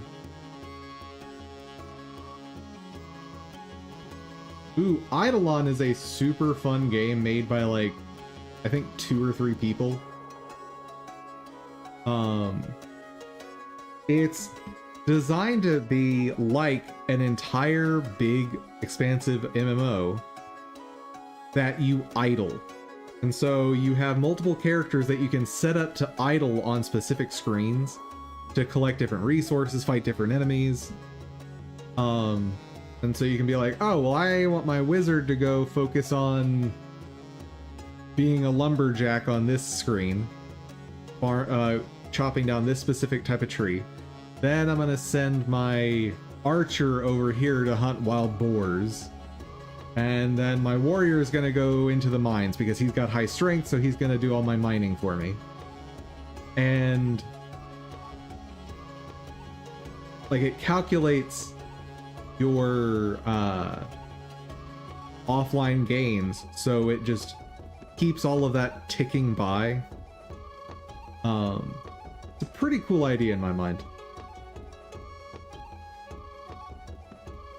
And of course, you can also just play actively. You don't have to idle.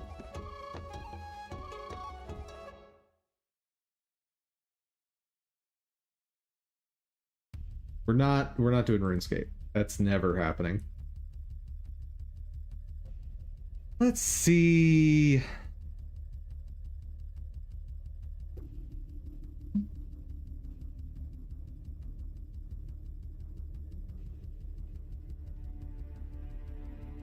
Here we go. Let's do a search.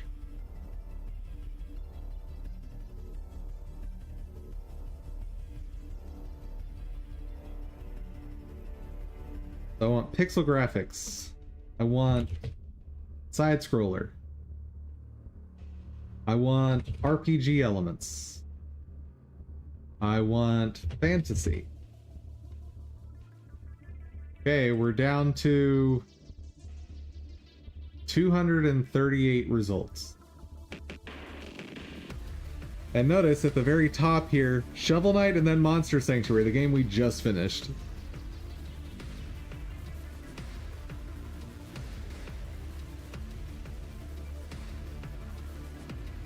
And I'm not playing this game, but holy blast from the past, Batman.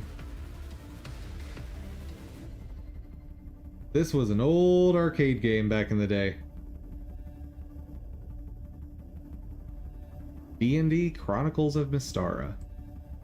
I never played it on any cabinets.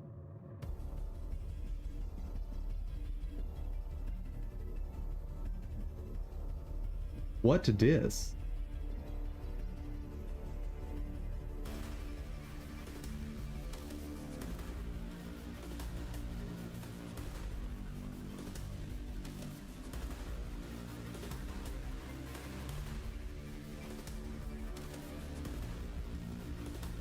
We can take a look at some of these. Ooh, those graphics are pretty.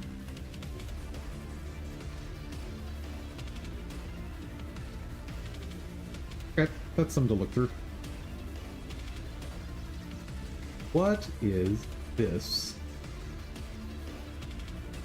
2D pixel side scrolling with town building. Oh, you said town building. I already don't want it. Sorry.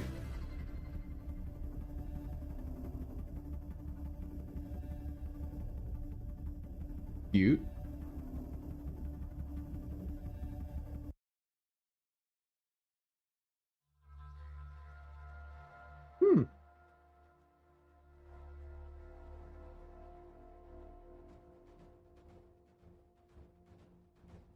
Got some neat stuff going on.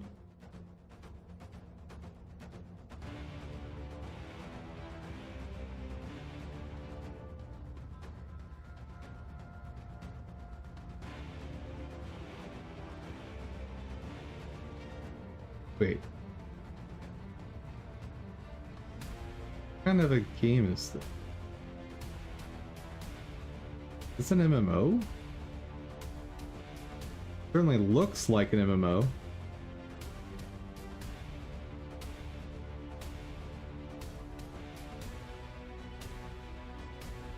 Server keeps going down, button config is bad.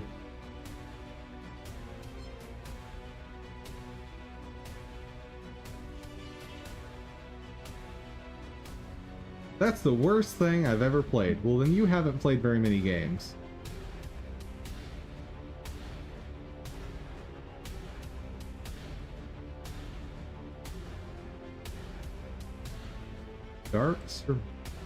Dark fantasy survival strategy. What are the complaints?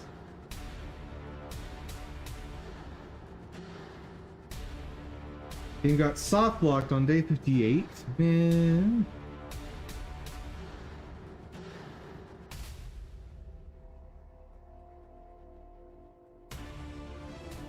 "30 minutes that I played were very boring and tedious. I have to make sure my villagers are always doing something. It became exhausting scrolling back and..." Ooh. Having to micromanage is probably not great in a game like this. Assuming that's what happened.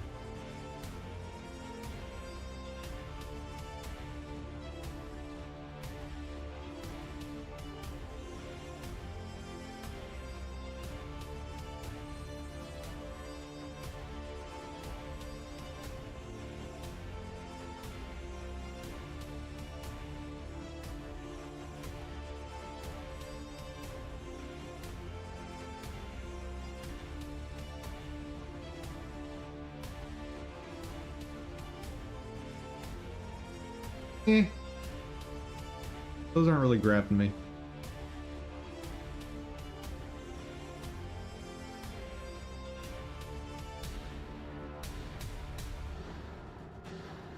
Yeah, part of the problem with finding older games, like what we searched for yesterday, is a lot of devs that have picked up those older games believe the way to fix them for a modern audience is to just accelerate leveling.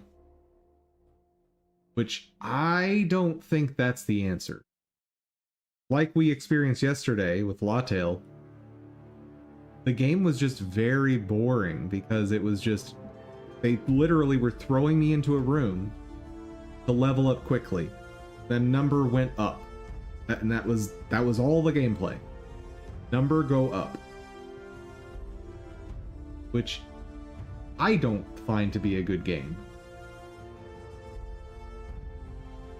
So...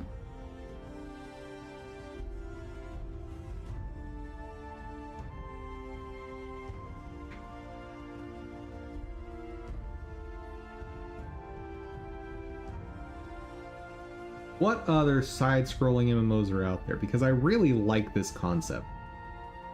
Eden Eternal is not a side-scrolling MMO. Not even close. I think I played Rusty Hearts at one point.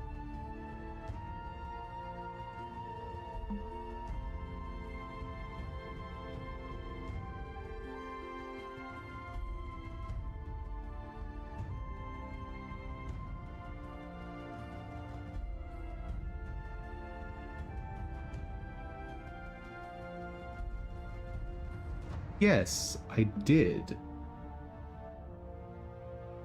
Trying to remember what the gameplay was like. If you're familiar with Closers, it was very similar to that. You picked characters that were like preset named characters that you could build in different ways. And the combat was kind of combo-y, like a fighter, but you mostly just went through stages, clearing out monsters, fight a boss at the end, get your rewards. And then you're teleported back to the hub area.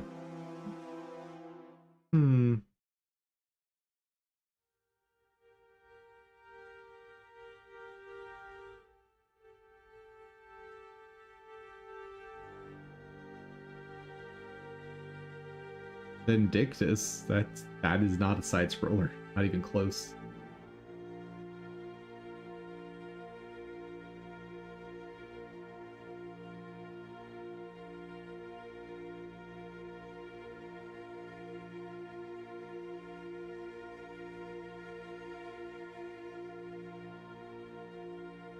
Oh, I missed your comment there. Originally was going to go to school for journalism, and you're glad it didn't work out? I mean, yeah.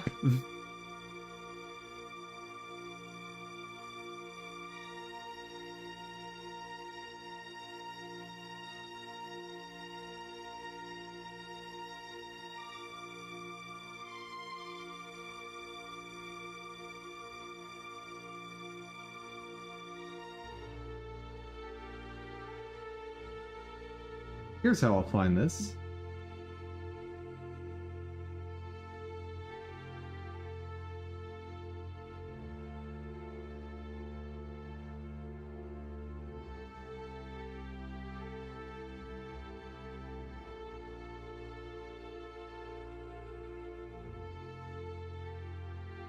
Gotta search for Momorpagas.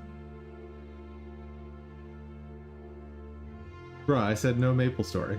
Why are you showing me Maple Story?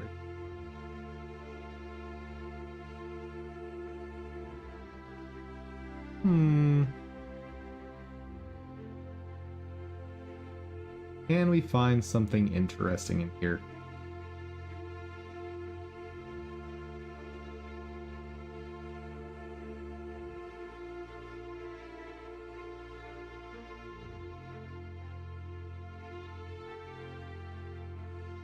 Not a side scroller, but an interesting 2.5D game is Tree of Savior.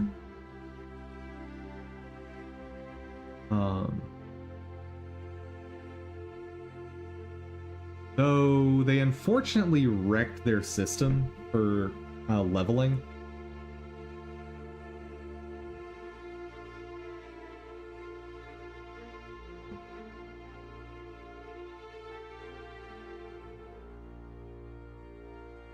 Build simulator, there we go.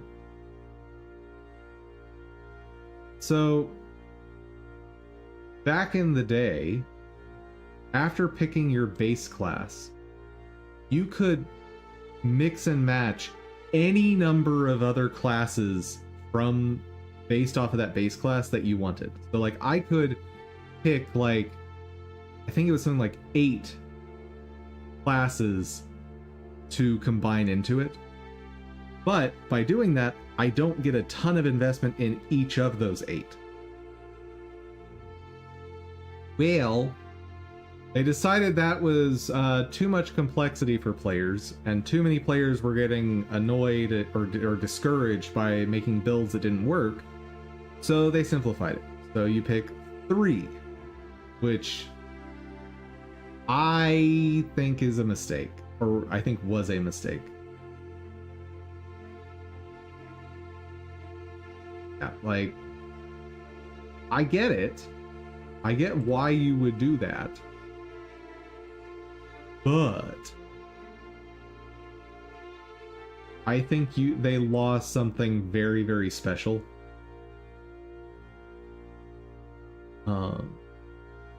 Yeah.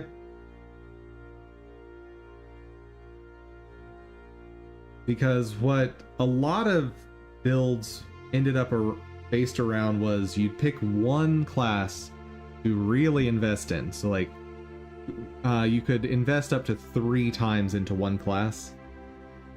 So people would pick one class to invest 3 times into for a lot of builds, and then scatter investments of 1 and 2 into other classes for very specific skills that would augment the main class they cared about. But that's all gone now. Very, very sad. The dumbing down of games, I think, is a serious problem. Particularly in the MMO space, and I think it's probably a large part of why MMOs are dying. Like, MMOs are not at even remotely close to the peak where they were back in the day. And I don't see any developers being able to change that anytime soon. And I think a big part of that is this idea that you should cater to everyone is making the games not appeal to anyone, really.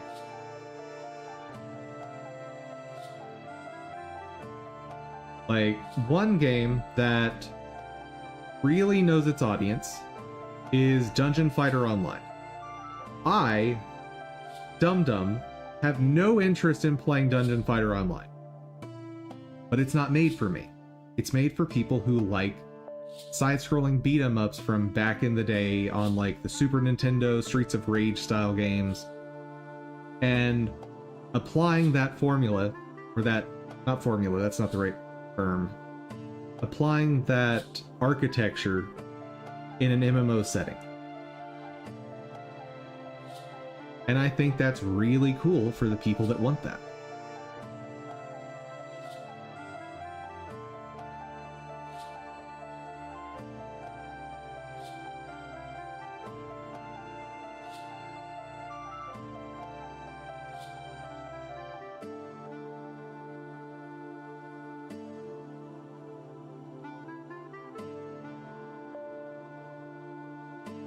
What's this?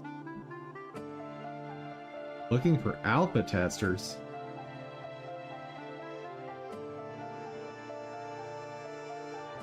Oh, I think I looked at this at one point.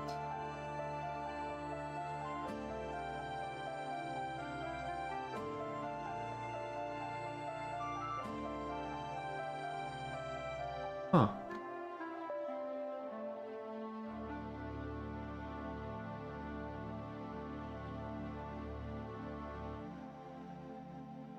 Maybe there'll be a good game in here. Maybe.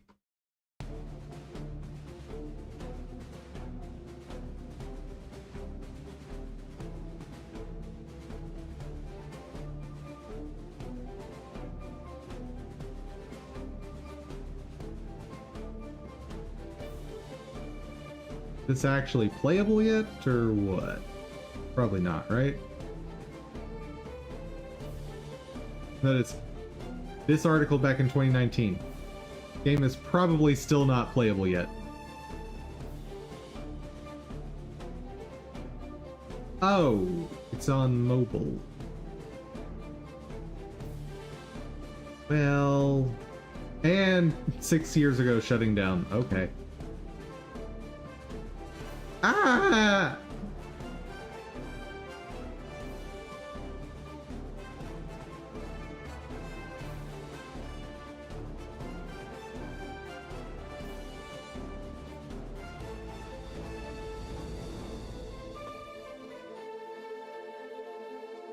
Yeah, there's some of these games that I would play on stream, but their monetization models have become so exploitative now that just not worth.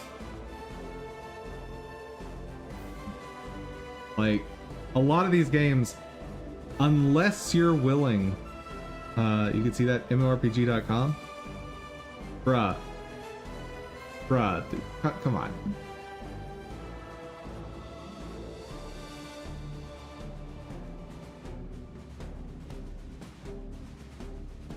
Should be a list of all MMOs. Well, that's if they keep things updated, which they don't. MMORPG is a decent site, but my go-to was always MMO Huts, but I don't think they do they still exist? Oh, their website is different. I don't like it. Ah!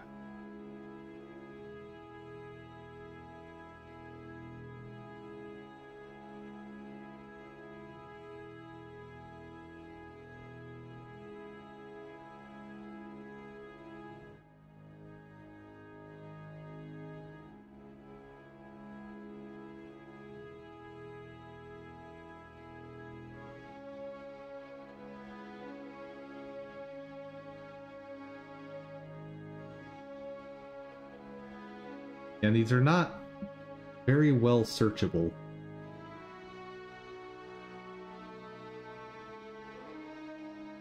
And like when looking through the games on Steam, there were a few that I was like, I wouldn't mind showing that on stream, but then I remembered, oh yeah, that company that owns it has done some really scummy stuff in the past several years, and I don't want to advertise for them.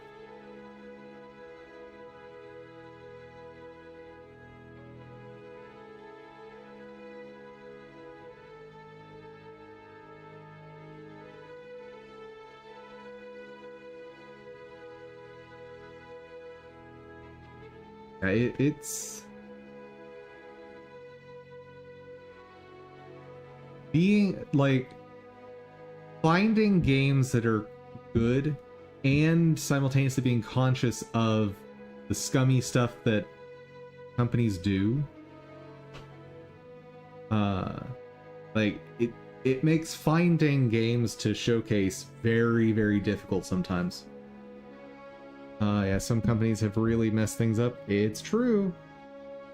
It's a big part of why I want to make sure that within the context of my game making, you guys don't need to know about my political views. You guys don't need to know about any of my worldviews.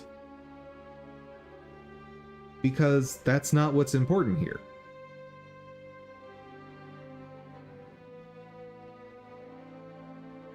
You were sent sponsorship applications for games for streaming or advertising on your channel and they look like garbage. That's another thing.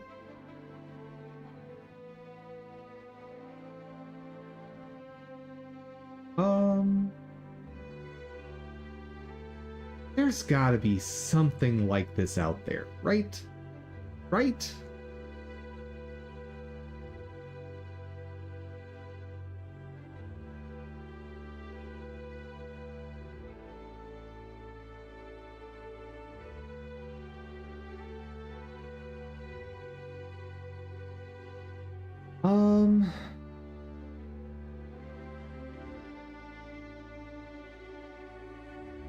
Let's just look at this. MMORPG releases in 2024. If I look in the MMO category of Steam, it's awful. I mean, that's what I did, right? Effectively. No, I guess I didn't on this search.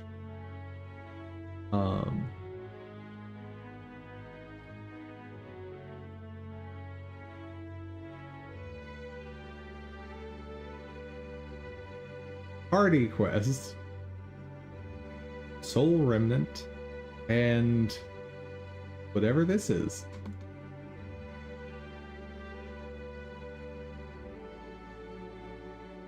And coming soon.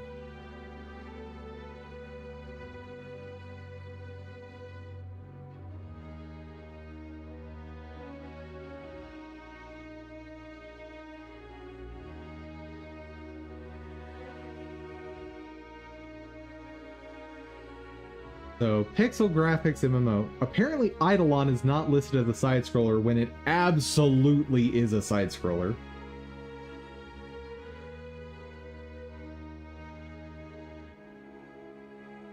Wait, Fantasy Online 2 is playable on Steam now? How did that happen? Oh, it's early access.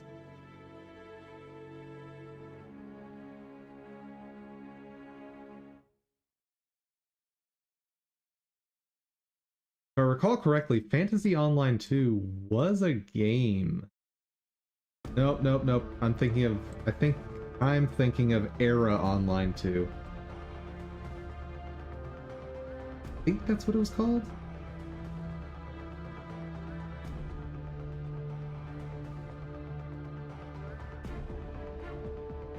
You barely ever trust early access unless they're on Twitch streaming it? That's fair.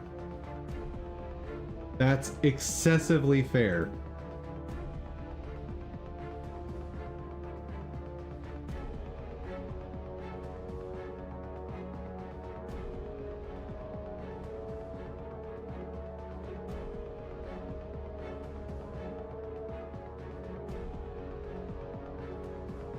Early access. Oh my. But it's free.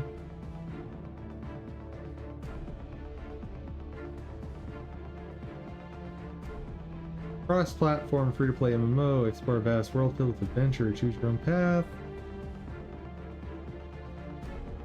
Some companies treat early access buyers as beta testers.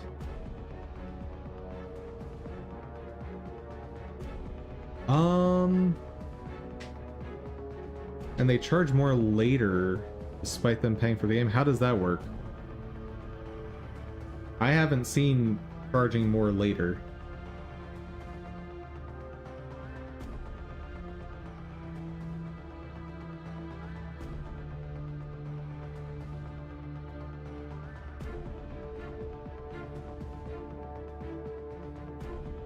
What's this?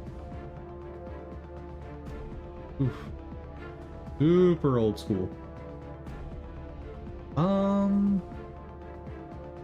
Let me look at some of the old publishers of MMOs.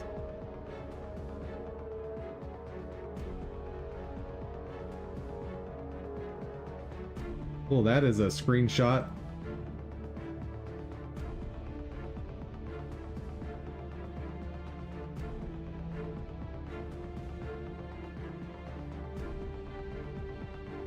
I said I wanted PC games and you showed me Lords Mobile? Right.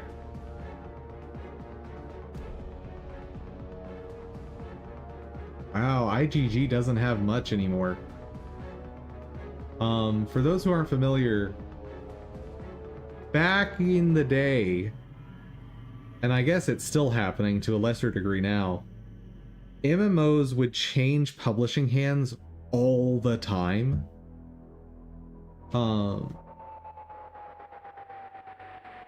And by all the time, I mean like once every few years. And if you were playing that game, then you'd have to create a new account and get your character ported over and all that fun stuff. So there was a game where these players bought into the early access, and afterwards they took away everything the players had earned and changed the availability. Oh, they changed the items to be microtransaction based. Oh yeah, that's a problem.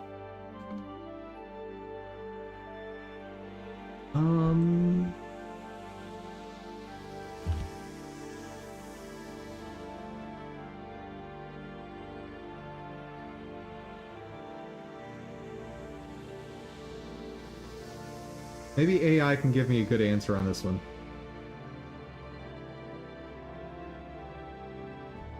Oh, those are not the names I remember. Who publishes Conquer Online? Because maybe they've got something new.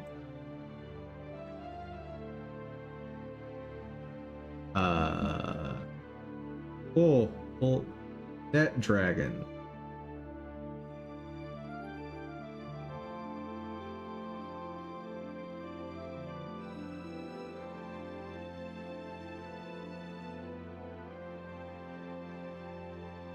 What?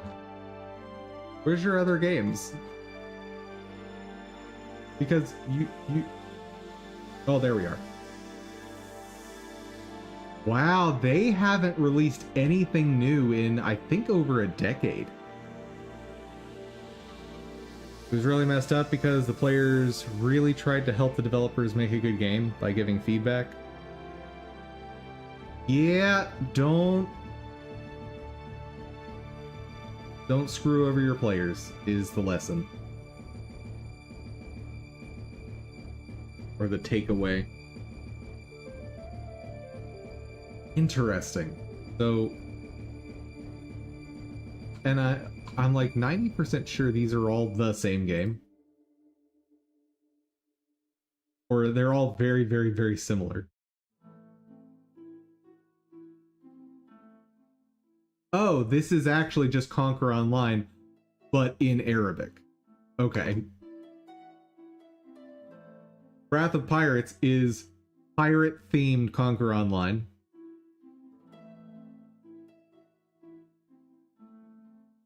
And Eudamon's Online is basically Conquer Online with capturing demons and monsters.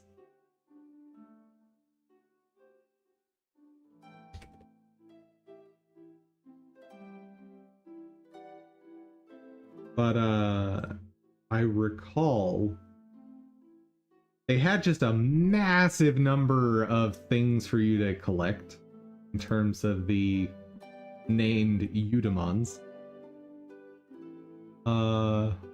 Hot Eudemions.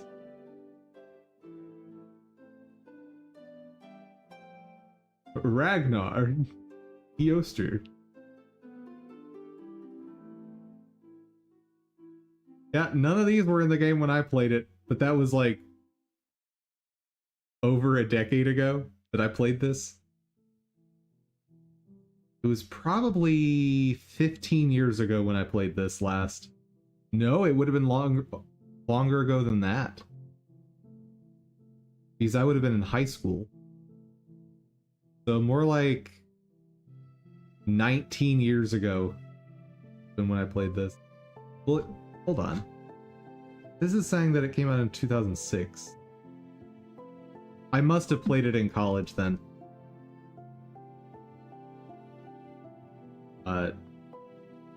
Man. Also, websites.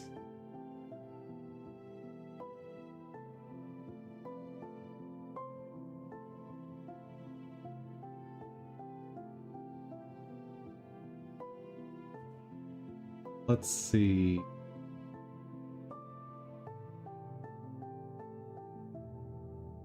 Four pages of 3, 4, 5, 6, 8.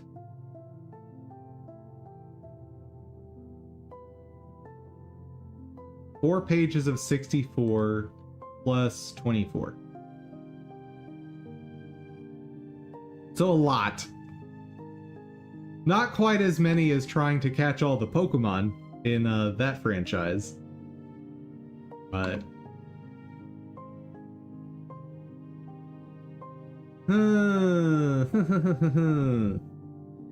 Man, finding good games is not easy.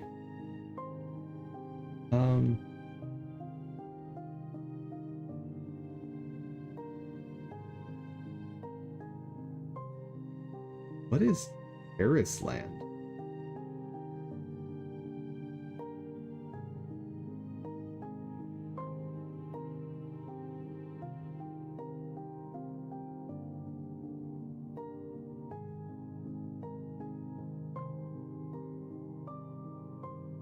Used to play TOR? What's TOR?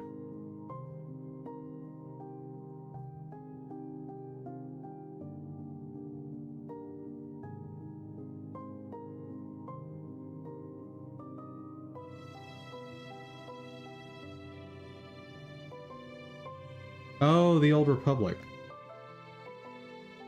You know, you might want to include Star Wars in that name.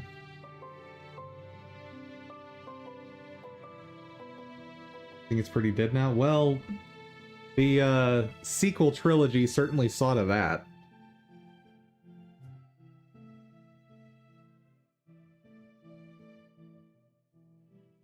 You said Tor, and my brain went like Tree of Reckoning? Never heard of that.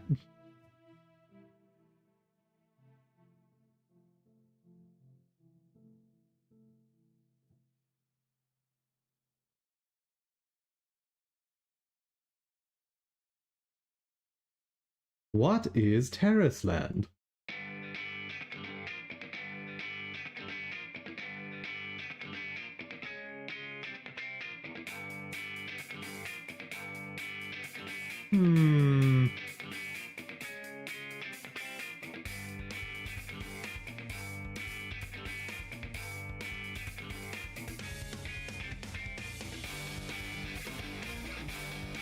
Anything has to be better than the game from yesterday? That's not true.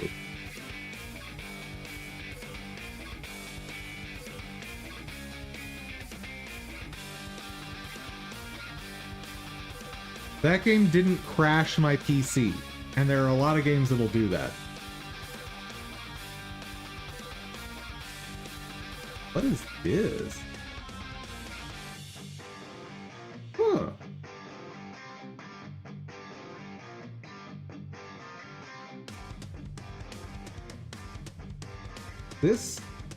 This game was not on my radar at all.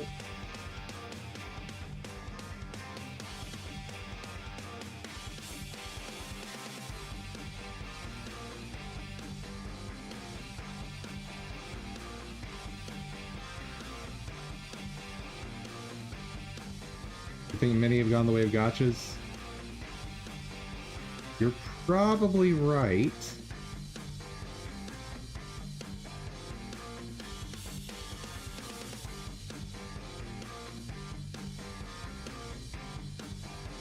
Oh, I'm already annoyed with it. Yeah, this is like old school tab target MMO. The walking speed feels really slow. You tried Black Desert and didn't like it? I can understand that. The issue for me with Black Desert was that it's completely open world PvP, which, like, if you enjoy that and you want that in a game, I recognize that you're just an incompatible gamer with me. I don't like the idea that there's nowhere safe. He played Soul Worker.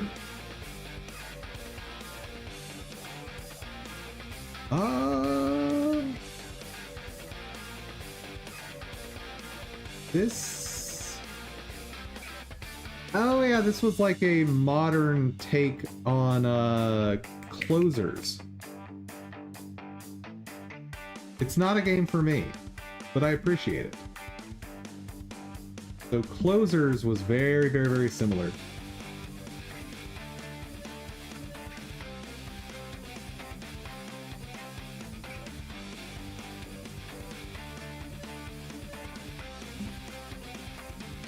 Brighter Shores. Ooh, characters are looking very Sims-like.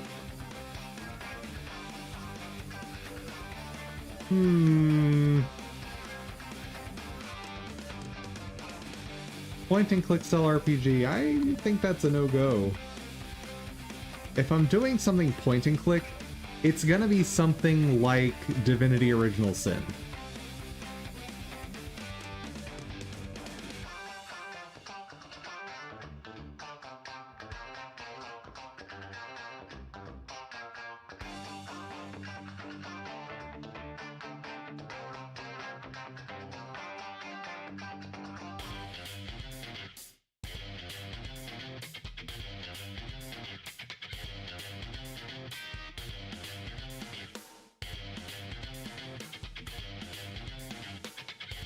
What?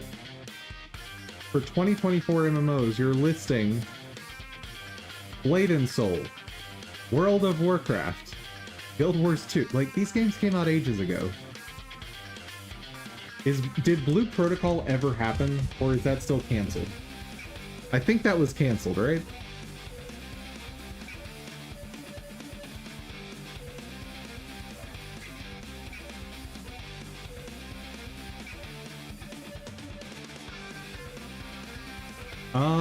Apparently it's being released this year. Allegedly. Like, if Blue Protocol can deliver on its promises, I will absolutely play this on stream. But that's a massive if.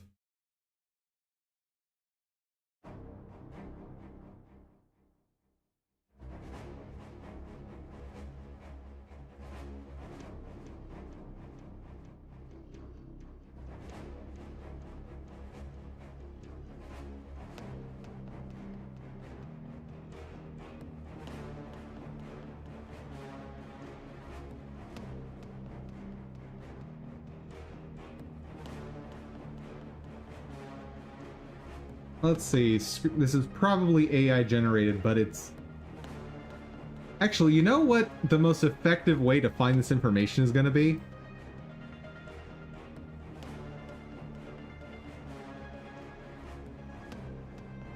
What MMOs were these? Or just...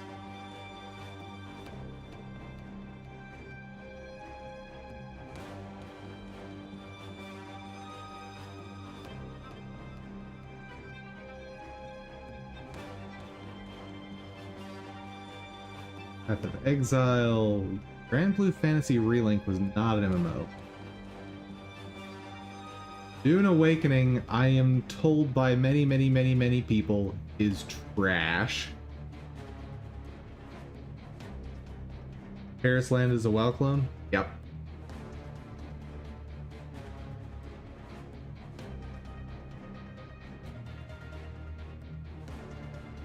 Best MMOs to play in 20... These lists are always awful.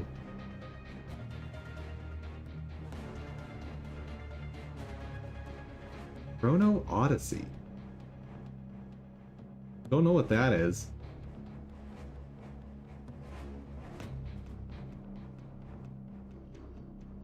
So, is Once Human good?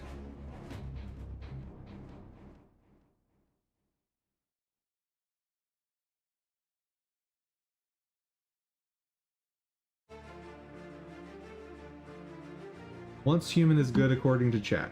Okay. I will at least glance at it. Okay, what is this? And is it actually out? Wishlist now! Son of a gun.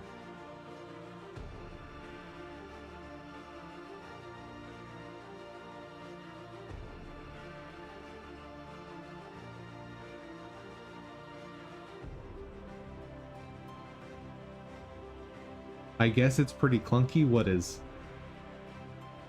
Oh, Chrono Odyssey? I mean... It's in beta testing, so... Eh.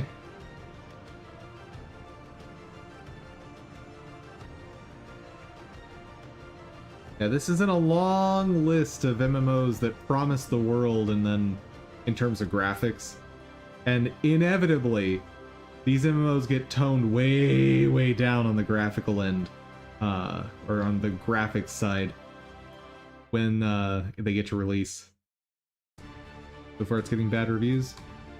That's a shame. Okay, Once Human Wiki. Because I know the gameplay seemed interesting to me, but as with all games like this, my deciding factor is, can I design a character I'd actually care to play?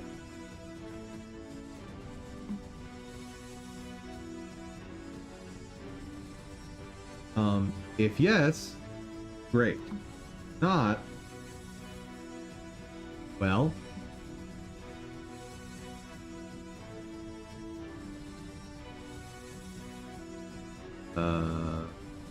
great.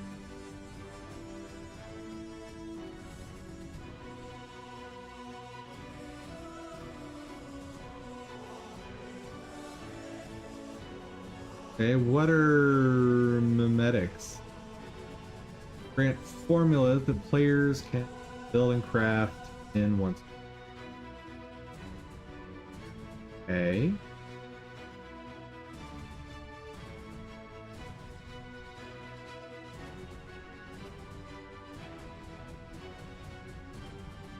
Uh-oh. Uh-oh, this is already making me not want it. No! It's all guns! No! Oh, that's unfortunate.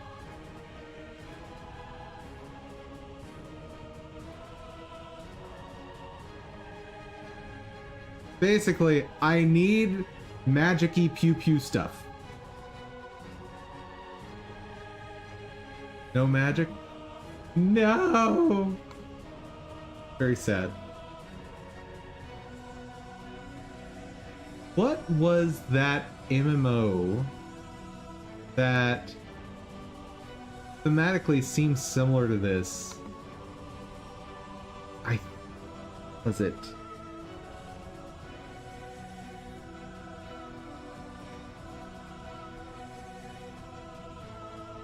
The Secret World. That's it. This was a very interesting concept MMO, but unfortunately the gameplay just could not support it. Everything felt very, very clunky in terms of movement, and the combat was very slow. But the Secret World was a super cool idea that tried to combine like augmented reality with it. So you'd have a quest you were doing, and the quest would say that you need to investigate this organization. And then you'd have to go outside of the game into your browser and look up that organization's website and find something like hidden on the website or hidden in the HTML of the page. And that would give you the password in-game to get through like a locked door. It was a super cool idea, but they weighted things so heavily on that and didn't focus on the combat mostly, so much so that like the core gameplay being the combat, it kind of just died. What about Phantasy Star 2? I assume you mean Phantasy Star Online 2, because I assume you don't mean Phantasy Star 2. I assume we're not talking about this game. Is this the game you want? Still needs work? I mean, I can play this. I can play this online. I can play this on stream for you guys. This game is so old. So I actually play Phantasy Star Online 2 not on stream. Like, I have a personal account. So Phantasy Star Online 2 was killed by its developers. Sega absolutely killed this game. Let me explain. Combat feels a little clunky. So let me explain what happened with Phantasy Star Online 2. Because if you try to play Phantasy Star Online 2 today, you will almost certainly end up playing Phantasy Star Online 2 New Genesis, which is a different game. Okay. So let's talk about the history of this game, because I think it's fascinating how Sega was forced to publish this in the United States and desperately wanted to kill it in the global release. So, what happened? Phantasy Star Online 2's original release date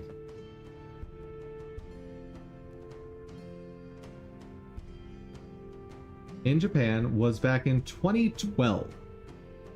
Great. When did it release in the United States? Or worldwide?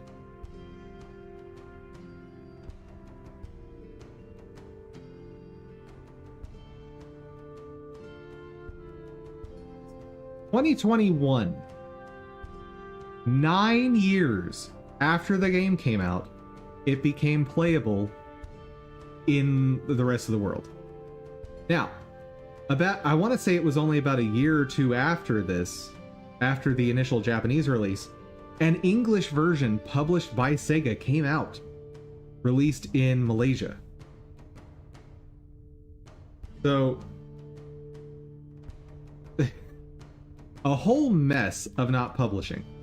So, what some people decided to do was create a private server, which, you know, that's a violation of copyright.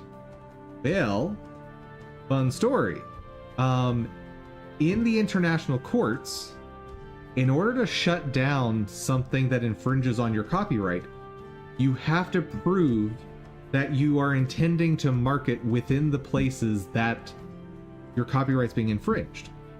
And if you and also, if you don't pursue action against a violation of your copyright, you lose that copyright. So, by publishing a private server, this group of people effectively forced Sega to publish worldwide, but they just dragged their feet for, let's see, the private server I want to say came out about 5 years after release, so they dragged their feet for 4 years in releasing it. And like early on, they had a website that was advertising it coming out worldwide. And there was a span of several years where their website just never updated. So we're already starting on trying to make this game fail, right? So game comes out and fans like me were super excited about it. Played it to death. Well, just 4 short years, no, not 4 short years. When did NGS come out? It was like 1.5 years?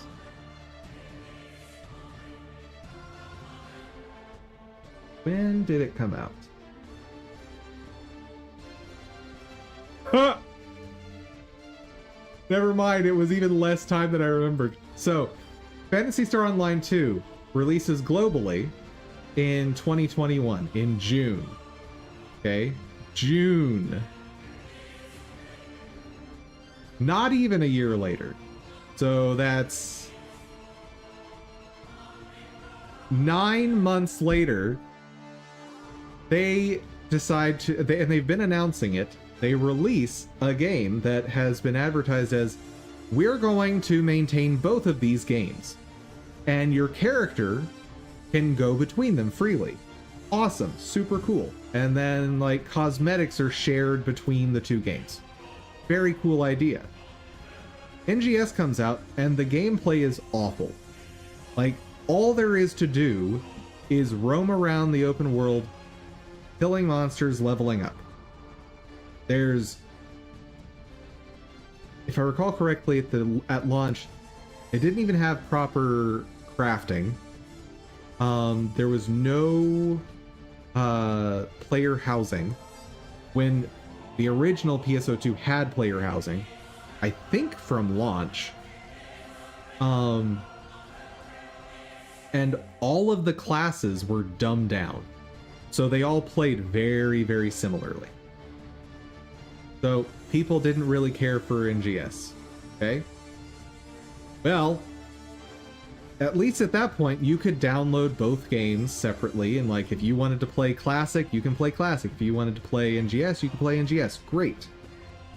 Well, then they revamped how, so when they released on Steam, not on release, but at some point on Steam, they changed how you had to download it.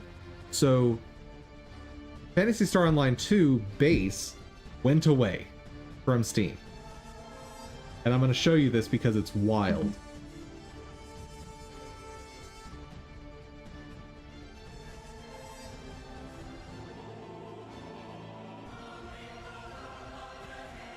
So, if you want to play Classic, you come here, you download New Genesis, and then you go down into the DLC, and there's something here called Phantasy Star Online 2 New Genesis -PSO2 data. What does that mean?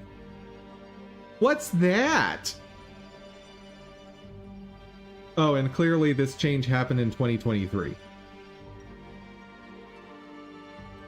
This is Phantasy Star Online 2 base, like Classic, and it is distributed as DLC. So in order to play this game, you have to install the other game. So Phantasy Star Online 2 Classic takes something like 250 gigabytes to play. It's absurd.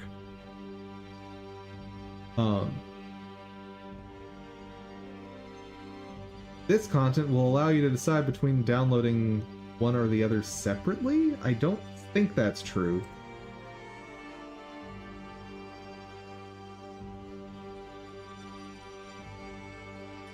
Yeah, I don't think that's true. That's more than modern games today. You're not wrong. PSO2 NGS install size. Let's see. Okay, my quantity is wrong.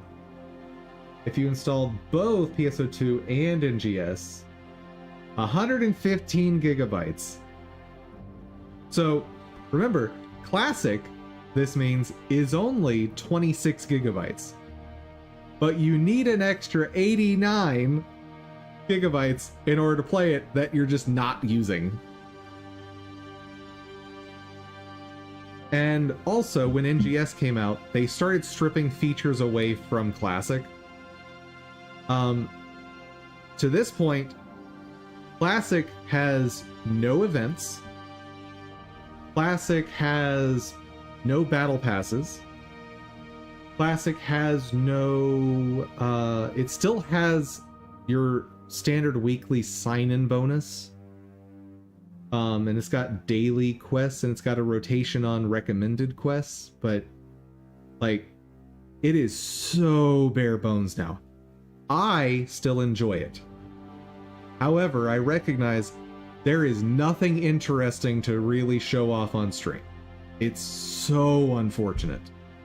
And, like, if you guys think you might want to play it, try it out. Or if you're willing to download 115 gigabytes, give it a try, because I thoroughly enjoy the game. I think it does some really, really cool things. I also think that it is the only MMO to do a summoner class really, really, really well.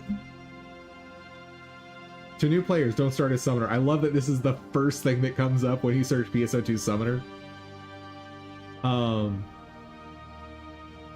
Like, you have skills that command your pets to do things. They have their own health bar. You have different types of buffs that you need to apply to yourself or them. Really, really well put together. It is, however, easy mode. I'll recognize that. But I do love the fact that the very first result is people saying, "Don't play this." I'm so curious, what do people respond with to this post?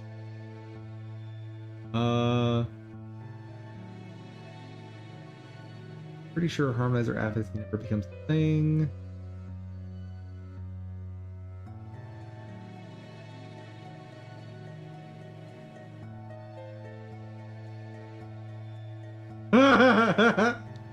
I love this. This is not Summoner Bad, do not use. This is not a post about Summoner Bad, do not use. Maybe have a better title.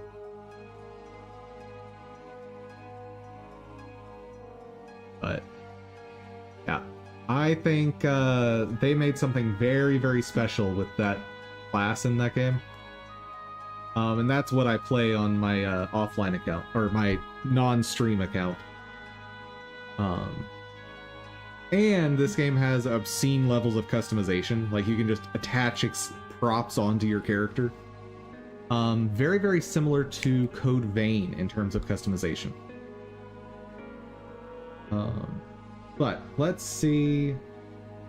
MMOs released in 25. Have anything interesting that's released this year? Probably not. Dune, not playing that.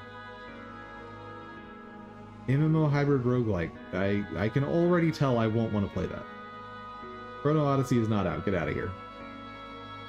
Ion 2. That's not out yet. Ah. Allegedly coming out in November. Okay. NCSoft is one of those publishers I wanted to look at. Bitcraft. Or Punk.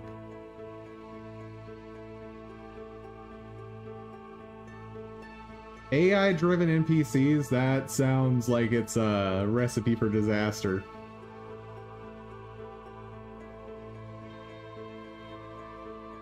Light No Fire. Survival MMO? No. Survival MMOs never end up being fun.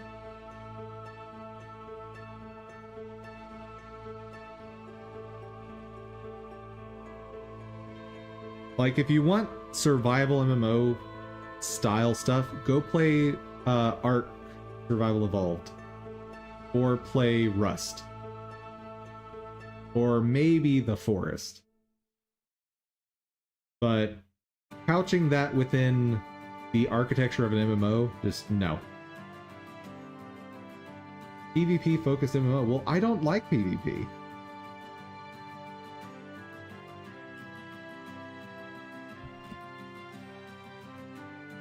So what's this? AI powered. Woo!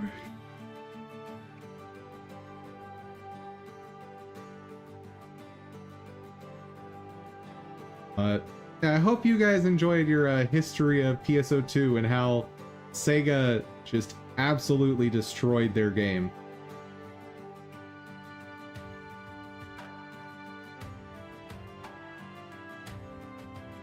Coming soon! Yeah, so I'm guessing we don't even know what it means to be an AI-powered MMO.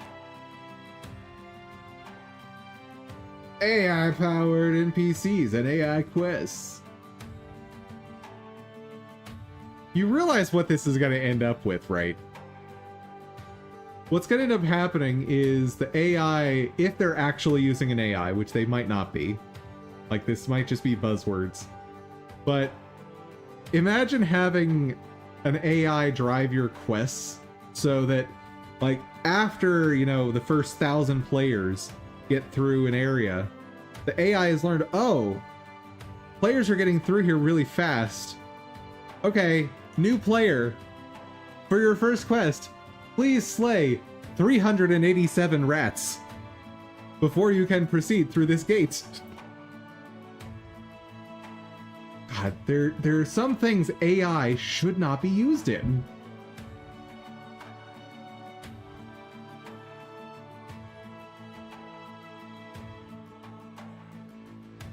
Man. Ooh.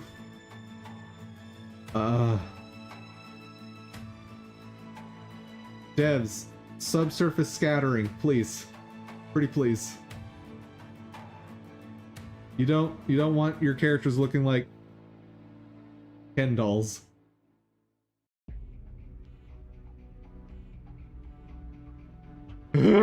Still needs work. You're the worst. I wonder if they'll integrate AI with the mechanics of cash shops. You know that's already happened, right? Like, there's no way that hasn't happened. I could see it becoming super predatory. Yeah, like I said, there's no way that hasn't already happened. Where, like, there's AIs trained on purchase data to give recommendations on how to increase player spending. Yeah, there's no way that doesn't already exist. Because every game developer that does microtransactions would want that. Especially the big ones. I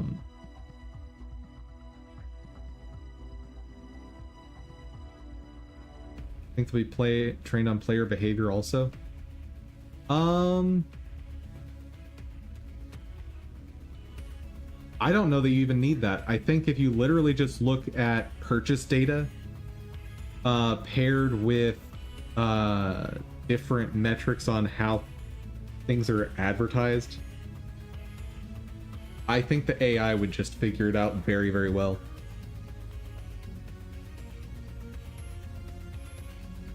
Doesn't work on you because the moment you feel the pressure to buy things, you drop the game. Right, but you're never going, like, an AI isn't going to be able to figure out a way to get you to buy more then.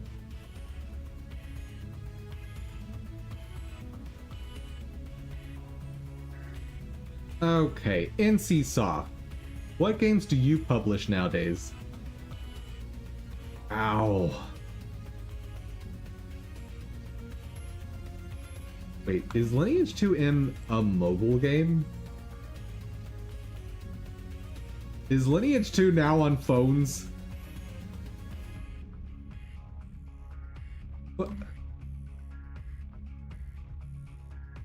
What is this?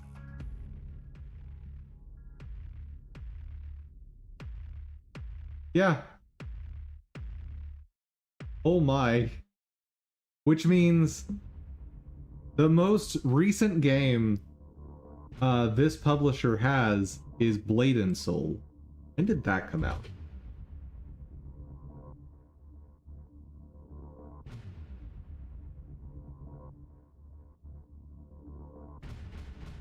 (2012). So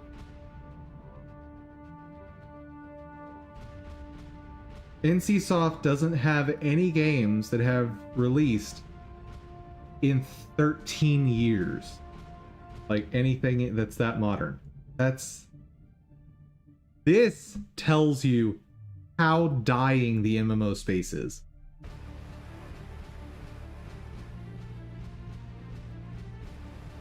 This is interesting. Like, this whole market has just collapsed, seemingly.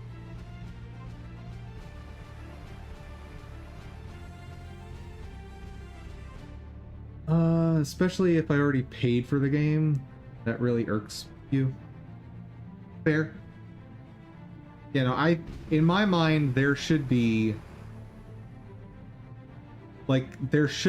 pretty strict payment models. Like, there should be buy to play. And you don't get to have just additional content for purchase after someone already buys the game. Now, I want to make sure there's a line drawn here between just content in general and DLC. Like, if it is a new project that has started development after the game releases, okay. But like, games releasing, and the thing is, it's hard for me to say that developers shouldn't produce these things. Like, golden horse armor is the trope from back in the day, right? And it's hard for me to say developers shouldn't do this because it's the players buying these things that's incentivizing the devs to continue doing this stuff. So, like, I'm actually planning a few features in my game, some cosmetics, that are gonna be potentially very overpriced, nonsense things to add. That are just there for you to say, hey, I support the dev. That's what those are for. But I'm also going to be very clear that you gain nothing by purchasing this, right? But like the stuff that these developers put out that's crazy expensive and is just cosmetics and stuff, like, I don't like it because these are things that a lot of times they finish development of it before the game comes out. And in many cases that we know about, games have been released with completed features, and then the features are just disabled just prior to launch, and then released on the day of launch as DLC to get those features re-enabled, which is insanely scummy. And if that stuff was in advertising, I feel like it's safe you should be able to take a false advertising suit against them.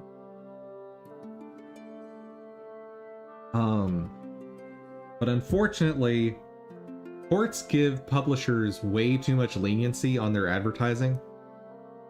Because if they put just some fine print on the video that says, this is a demo product, does not reflect the final product, well, then they can put almost anything in there, and they're just protected from all lawsuits, which is...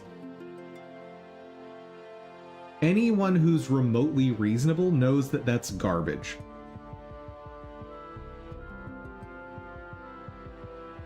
But here's hoping that Blue Protocol isn't like the stuff we're describing, because it looks ridiculously promising. Hmm.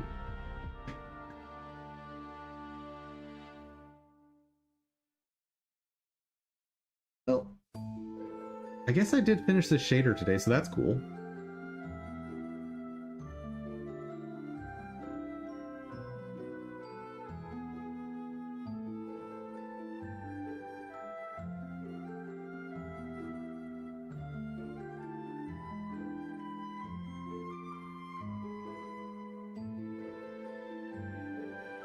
Thing is, I kind of want to change some of the logic.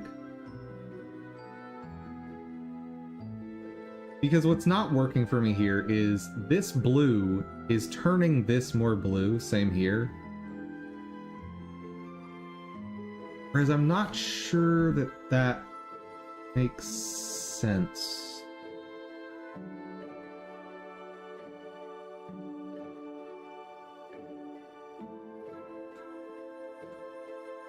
What if I do it as separate steps?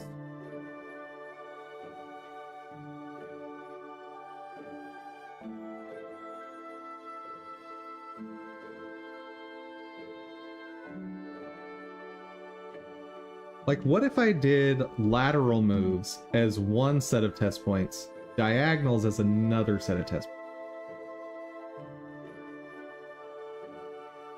Hmm.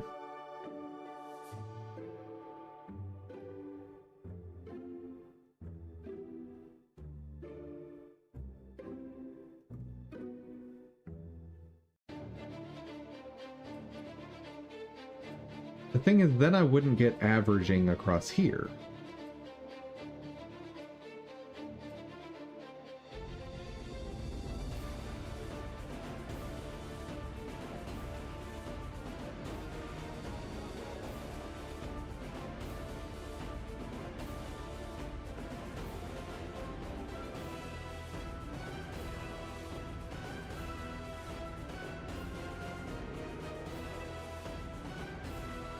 Yeah, I need to think this through more. So, like, this, I don't want it to have blue. Basically at all.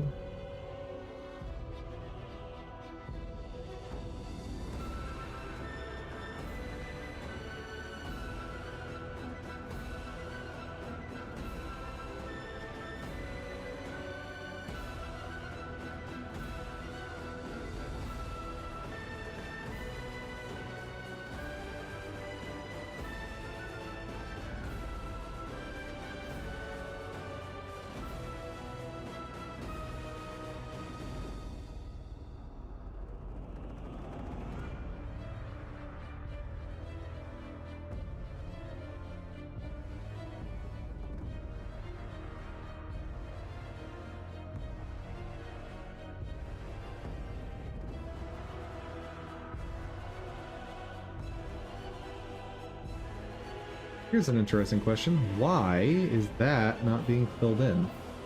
Why are those pixels not filling in?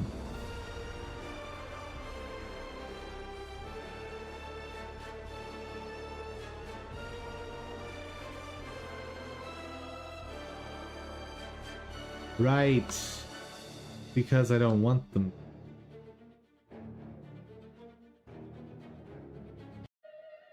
Because up here... Yeah, okay. Fair enough. Welcome back.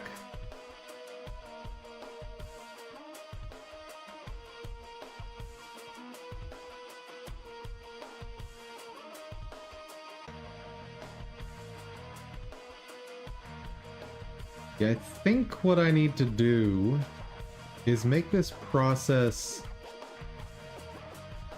lateral moves first.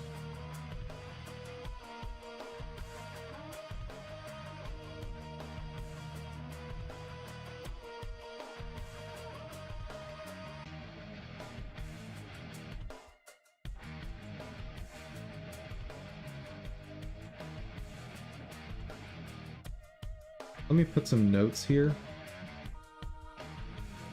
because I think I know how I want the behavior to work. Process, lateral move first.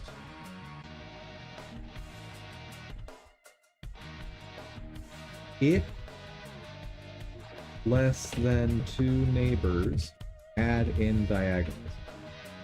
I think that's the way to do it.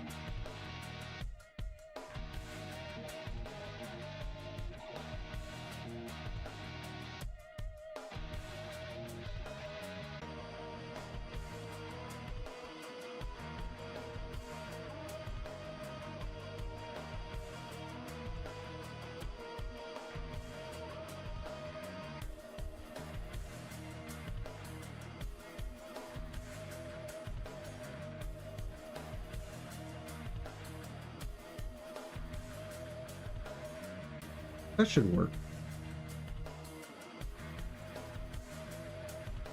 Okay. Then, oh, it is definitely time for me to head out. As much as I'm enjoying the discussion, and I'd love to continue it,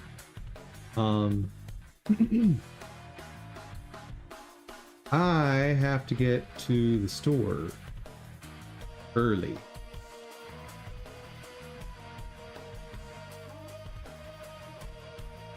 Maybe another day we'll find a game to play like that. Let's see. Okay. That's fine. And what am I rendering as stream ends? I think I'm rendering this.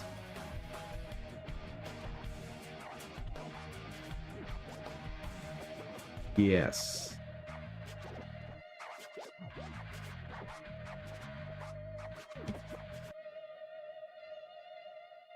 Yes. Scripting. There we go. Press button, go to store. I have to come back and hope it completed. Oh, calm down, chat. Chat over here complaining about getting more content out of me. I gotta end stream properly. I'm not gonna just shut off stream. I gotta say goodbye. Oh man, chat all uppity today. Anywho, thank you guys so much for joining. I hope you had fun. I hope you learned something. Oh wait, nope, I forgot something else. Reminder, tomorrow is the last stream before my vacation. So, streams will resume again on the 25th. And I will put a note in Discord to let you guys know about this. Probably tomorrow. But yes. Vacation starts after tomorrow's stream. And I will be mostly out of contact. Every few days I will check the Discord, so if you guys need something serious like dev help or whatnot, I will check in occasionally, but no promises, because like I want to spend time with my family. I haven't seen them in a long time. But back to outro. Hope you had fun. Hope you learned something. If you did, please give the video a share. Maybe you know someone that wants to learn game dev along with us. And, per usual, extra special thank you to my supporters over on Ko-fi. Thank you so much. And that'll do it. Above all, guys, I hope y'all have absolutely fantastic day. Take care, everyone.